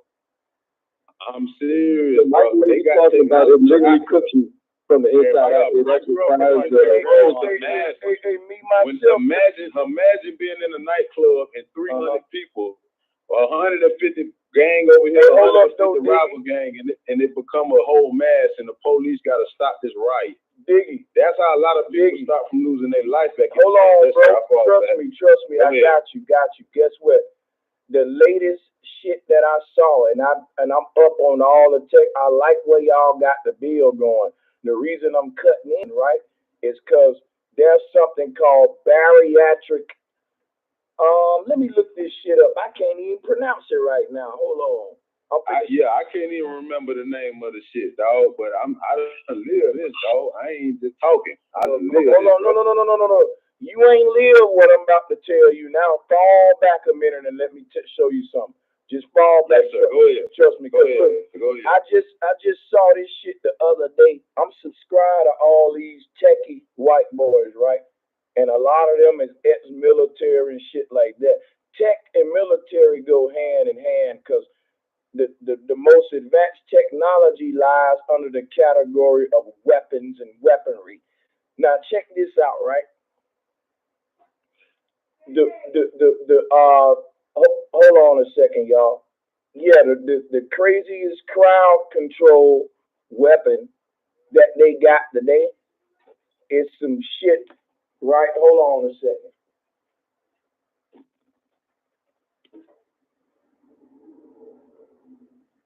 In it sound? It's an but they got some shit. High frequency. So listen. So look, they got these weapons now that are manipulating the ether to destroy your ass. And what I mean by that is the shit that I saw online, they said that it heats up the air to a level 10 times hotter than the sun, right in your vicinity, in proximity to you. So it's basically like a CERN machine mounted onto a fucking Humvee, a miniature CERN, that's gonna accelerate the quote unquote particles in the air to a speed so fucking hyperbolic that we're gonna reach temperatures 10 times hotter than the sun within 20 seconds. This shit is gonna beam that in an umbrella-like beam across a diameter that's way beyond any goddamn grenade will go. Yeah. And when I saw that shit, I was like, yo, the kind of weapons that they're gonna be coming out with in the near future, like they always say, you can run, but you can't hide. Mm-hmm. Yeah. Yeah, boy. No, real. You saw that new video of Vladimir Putin actually walking with the guy with the suitcase. Just like he's basically fronting like, yo, I got the button on deck just in case. Yeah, man, it's a good bill we having. Cause look, you got to think about what I just said. I wish I can pull it up right now. You know what? When my bro, I can share this. Who know what I'm talking about? Tell them that shit heats the air. Bro, 10 times. Whoever want to take the flow, go ahead. But I got to follow up behind them. Respect, but I got to follow up. Because now we going deep. So what he's saying, they got a microwave pen. I call them microwave pen, but they can do targeted radiation and make you sick. Like, so say targeted a person on a flight, and they can make you sick. They can make you very sick. Like you'd be totally fine, and all of a sudden, your organs start to heat up on the inside, and that's exactly what happens. They microwaves it's irradiating the particles in your organs just the same way the microwave does the food. Let me ask y'all this, man. Hold on, big dog. Hold on. Let me just get the flow for 1 minute, bro. 60 seconds, I promise, because it's only on the same topic. Respect to you ever want to ask the question. Please don't forget your train of thought. Starting now. Listen, I'm for real about this, bro. No, I can't listen. I ain't playing no, because I understand Brother Sanchez wanted to speak about something more modern than what was in 2007, 2008, and 2009.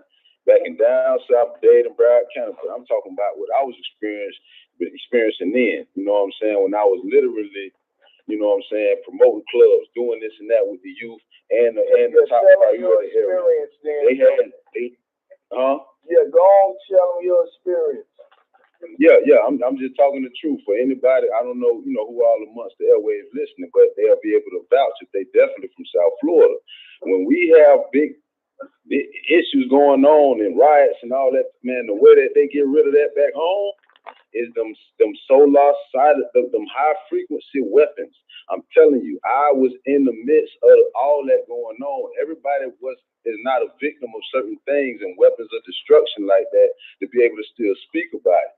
But when you still able to live by it and not be a victim of it, like somebody just said, some women and females, the frequency is so strong they start crying. Some dudes start crying. Some people just fall out. Some people have weak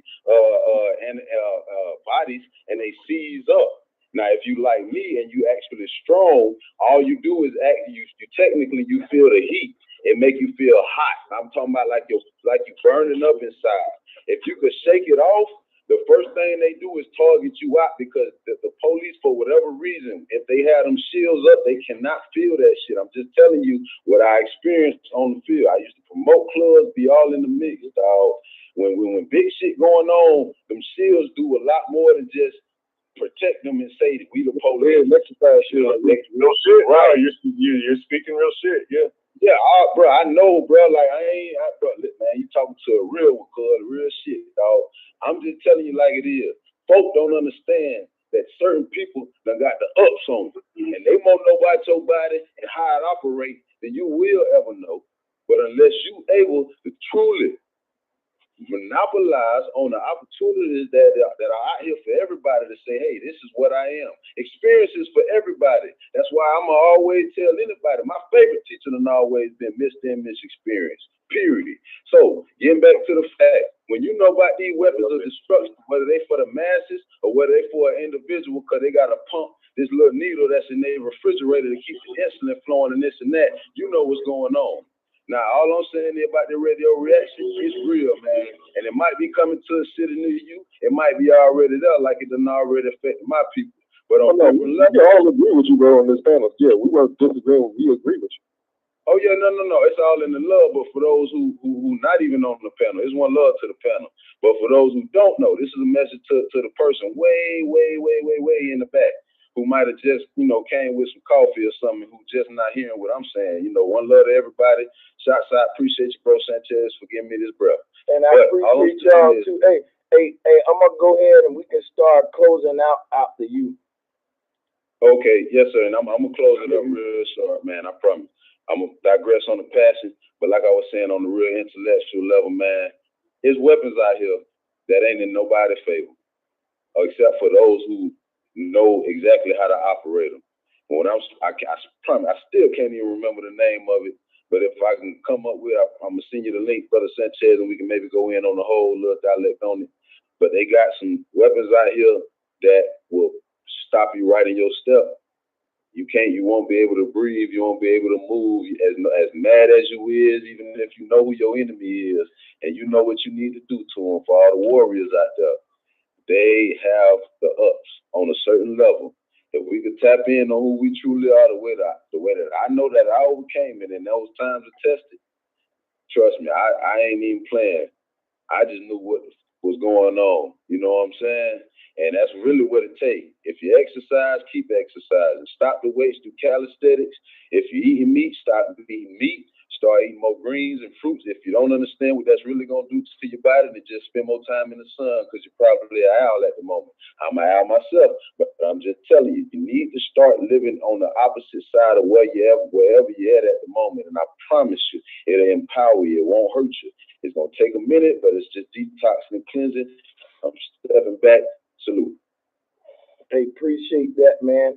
Look, I'm gonna let everybody on the panel, besides Biggie, he closed out, take their time, go on, close out, and lead us up out of here with some good energy. Yeah, for sure. Hey, let me close out right quick. Hold on, let me close out right quick, man. I want all y'all self to give yourself a hug, then go spread the love. And thanks for letting me up here, bro. Y'all be easy. Hey, Drop, always. Hey, let me say this, man. Drop, you're a real one, bro. Day one. Appreciate you for joining every time, man. I don't say it, but salutes to you, bro. I fucks with you, bro. For real. Yeah. Y'all hey, and one more time, just with the shit, thank you very much for everybody for hearing me out. Thank you, brother Sanchez. I'm about to send a dub to you right now, bro. Hey, Diggy, we want to see you back. Hey, look, I'm going live tomorrow, and then we're gonna be live for hella long hours, like they said we do as the Flat Earthers. So no, y'all already know how we do. Diggy, we want to see you back too, bro. For real, appreciate the love and support, man. Yes, sir. I stay tapping in, bro. I just be, I be in the bleed, nosebleeds, bro, trying to just peep, bro. But you know what I'm saying? Like I say, bro, I got 20 coming your way, bro. Just for giving me the moment to, you know what I'm saying, let a little bit of this off and speak my mind and, just too time for the movement, dog. Hey, and not just that, but look, hey, Diggy, did you meet some new brothers and sisters to build with through this community, bro? Honestly, yes, sir. I know me myself. He definitely done tapped in with me on the chat room. Yeah. I don't want to say me and Humbly had a moment, but I know we was able to kind of build. Broke me in certain drop. Yeah, I could definitely go on with the list of folk who, seen Bobby, came from Get OG Bobby. You know what I'm saying? It's a couple cats who, it's not as if when I speak my mind, like some folk may feel they want to just kind of, debate and all. No, I just like to build, but, definitely I don't. Oh, well, look, I'm going to tell you some real shit. Everybody that come over here want to build. But debating is part of your initiation into this shit. You got to spar. Yeah, you got to, yeah. Hey, I can remember my first introduction into debating, dog. I promise, I got to remember like an elephant, dog. My lawyer teacher, he was actually my economics teacher in 6th grade, Lauderhill Middle School, homeboy, talking about Adidas bonds. I ain't trying to blast no names, but debating. This was back when it was a rape charge going on back in the days, and we had to debate something, bro. I was inspired when I was 13 and 12 to be a lawyer, man. I'm good with it kind of debating. Oh, any of you niggas that's gonna be a lawyer gonna do some good arguing for your goddamn client. That's for sure. Oh yeah, I don't play by that bit, dog. Hey, for real. I'm talking about tactical, surgical with it, bro, and music wise. See, I'm a lyricist too. See, so like, hey, when Diggy, let me say something real quick though. We closing out, man. I ain't cutting you off though, but look, I'm finna let Elite, me, myself, and everybody else, Atvo just hit the sirens on. And Atvo, you never emailed me, man. I told you a comedian, bro. We can do some funny shit, bro. But yeah, y'all go and close out, man. We'll be back. Yeah, everybody. I fall back. No, shout out to the panel. Yeah, much love, bro Sanchez, for being an awesome host as usual. Pretty much, I just wanted to say shout out to man, who was in 305? Yeah, I went to art school down at Biscayne Boulevard, right across from the Ducati. Y'all niggas is some real goons on this panel. Go ahead, man. Hey, yo, Overtown was my stomping ground. Crackheads that look like Jesus, bro, too much tempo. Chase them down around the block. But yeah, I just want to say shout out to the panel. It was always fun chopping it up with y'all. I ain't got much. Yo, Miami is actually flooding, and Overtown is the highest point of Miami. So that Overtown is the most expensive. Like, I'm just gonna throw it out there. No, well, I didn't know that was true. Sell your house, Brody. I didn't know that was true, but guess what? It's true that Miami is supposed to be flooding. No, it is a lot of sinkholes. Infrastructure isn't as solid as Broward and West Palm Beach and moving up more North Florida. That's real talk. A lot of that cocaine money was spilled just on the buildings, not on the ground, in the foundation. Damn. Cocaine capital shit.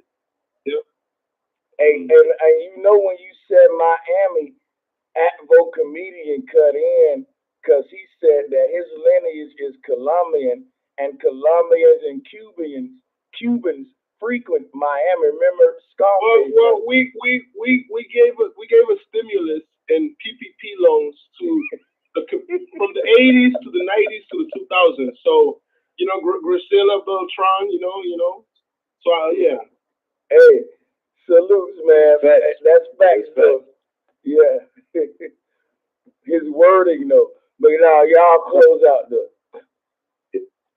Hey man, it's been a real build. Everyone's dropped, man. It's been completely on fire, man. Bobby dropped, everybody, man, all of y'all. It's been just fire. I appreciate you just having me on here and sharing the listening bills with you guys. And the debates are always fun, man. True, like they say, it's fun to talk story and keep up the good grind, yeah. I know.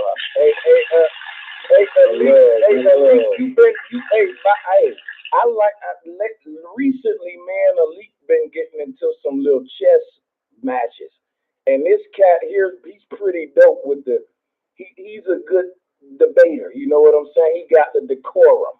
You know what I'm saying? You can't knock him off his square though. You know, hey, LaShawn, salutes, bro. Hey, to the sisters that joined, we always want to salute y'all because y'all the minority. LaShawn, always salute to the truckers that's on the road. So yes, LaShawn, you want to say something? The ladies are the ladies are the Rooney right Rule. Yo, bro Sanchez, the ladies are the Rooney Rule. You know, you got to give them a shout out for the Rooney Rule. You got to, man. Hey, LaShawn, what state you rolling through right now on the road? Salutes to the truckers.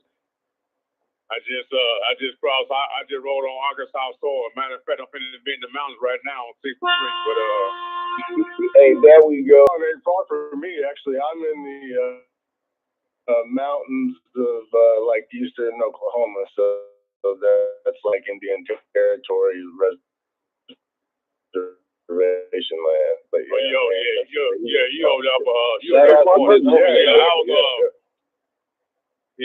Shout out to Miss. I ain't got too much to say, man. Late fast. I just jumped on. You know, I don't be on these lives during the daytime and shit like that, man. But it was one thing that guy said. I don't know what his name was. The digging about each change of eating habits and eat right. I know Bobby, he's vegan and shit like that. But what we all got to learn too is that what food that plants and that could too mess up your body too. I'm learning all that myself. Stay your ass out to these fast food restaurants, man, because they ain't no good for you, man. Yes, sir. And this has exactly 1 week ago, I just turned 50, so I'm still trying to wrap my brain around being 50, man. So salute to the panel, the chat, and the mods, man. 8 ball on the blacktop, catching on the slab. On the slab. Yeah, salute to everyone. Sanchez. Hey, thank you, Moses, for joining me. Yeah, we hear you, Moses. Yeah.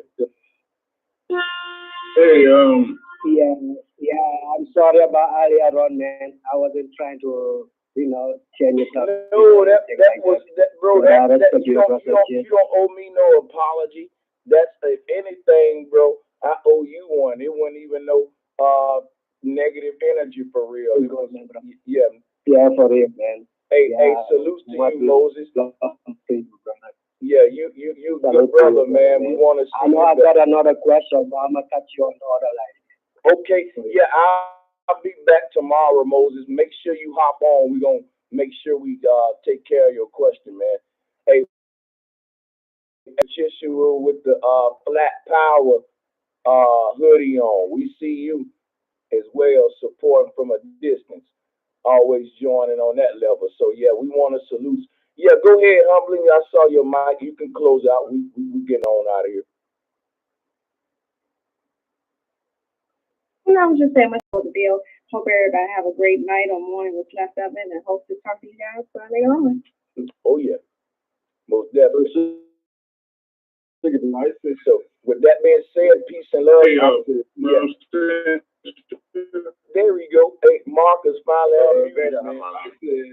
Yeah, go ahead. Oh, hey. Yeah, I've been following you almost a year. I was just wondering, I don't know, maybe next time you do a stream, talk about, cause you were talking about the black hole, I think, earlier, and you were talking about, like human origins coming, from the same source. Yeah.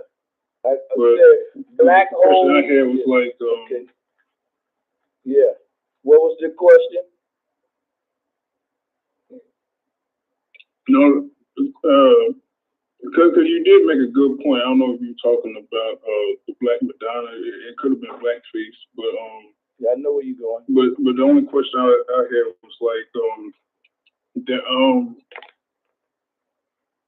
I don't know if do you know any proof they're being ancient, I guess, Europeans or white folks? Yeah. I'm trying to understand that, because you know what? Like throughout history, it came out of nowhere. People say. Go ahead. Yeah. No, but listen. So I know where you're going. I know where you're going, Marcus. Guess what? I wish I would have let you speak earlier too, because you going where I think I really need to touch.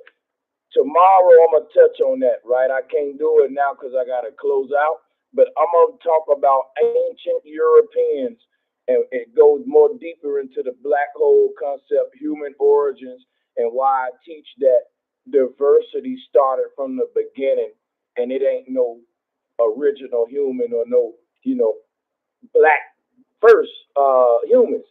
And what I was saying about the Madonna and Child was is black face. But look, I'm gonna go deep into that tomorrow. I'm gonna talk about ancient Europeans too, because those two words will get me laughed at just by saying ancient and European. You feel me? So I'm gonna do that tomorrow, Marcus. I hope you around tomorrow when I do that, because I'm gonna let you on the panel, and I want to be able to answer any questions you got. So I'm gonna be back tomorrow before, probably around the afternoon time, like I normally do on my time frame, Pacific time, and we gonna get it in, man. Hopefully we see all y'all there tomorrow, because I see that tomorrow shit gonna be kind of deep. Oh, just a last quick question. Have you heard the site Odyssey? The website Odyssey, ODYSE. Look, I haven't heard of it, but tell me about it tomorrow. At this time, I'm gonna go ahead and close down. But look, Marcus, I'm not throwing you off or trying to disrespect you. I'm just saying I'm pressing for time. Come back tomorrow. No doubt. What I'm gonna do tomorrow, though, soon as I go live, I'm gonna open up the panel so that I can teach with y'all up here with me like we doing now. So we're gonna get it in open research tomorrow. Tomorrow is all deep shit. No shallow shit tomorrow. Anybody getting on with shallow shit tomorrow, we telling them, look, today ain't a shallow day. All deep shit tomorrow. Y'all fucking with that? Yeah. Hey man, I have to add a little joke. It was eating at me the whole time, and you finally back here, bro. That kid that was getting at you earlier about wasting your semen, and then got on here talking about jacking off. I was like, what the hell? Did you just call him a semen waster? They get in here and tell us how to like master jacking off? What the hell is this? Like that was just too much. But I had to. Hey, yeah, that's fucking crazy right there. What a way to end. You didn't have to end by hurting the semen retainers like that, man. Hey, that's a dagger to them, bro. Hey, we coming back tomorrow to do more damage, to talk about this. Hey, we talking about semen retention. I know my chat was mad at us, but we got to debate that shit. It's a war between non-semen retainers and semen retainers. Hey, let me get the fuck out of here, man. Y'all tripping, bro. I'll see y'all tomorrow, man. Peace and love. Y'all be safe, man. All right. See you. For sure. Hey, let me say thank you, everybody that donated. I'm going to run through them real quick, and I'm going to go and get up out of here, man. Real talk. Let y'all go. Hey, Dante sent 20 just now, said respect first. Thank you, Dante. Oh, Dante sent 40 just now. Salutes to Dante. Appreciate the love, Dante. Let me see if I see him in the chat room anywhere. Hey, Terrell Bay just sent in a 20. Thank you, Terrell Bay, for the love. Oh, Terrell Bay, appreciate that. He said, you heard me? Real talk. This is what I'm talking about. Salutes Flat Power. And also salutes to Nathaniel Hills, to Dontrice. Dontrice, salute sister as always, supporting the show. right? And to Nate Hills, you know what I'm saying? Hey, LaShawn Thomas, man, real talk. If you still on the road tomorrow afternoon, we're gonna get you through your trip, bro. Thank you for your support as always. And to Bart, thank you for your support, Bart. And Loso Gville, we appreciate your cash app as well. And to Trucker Trade and all of the truckers, we appreciate not only your donations, but your line of work, right? We appreciate our truckers.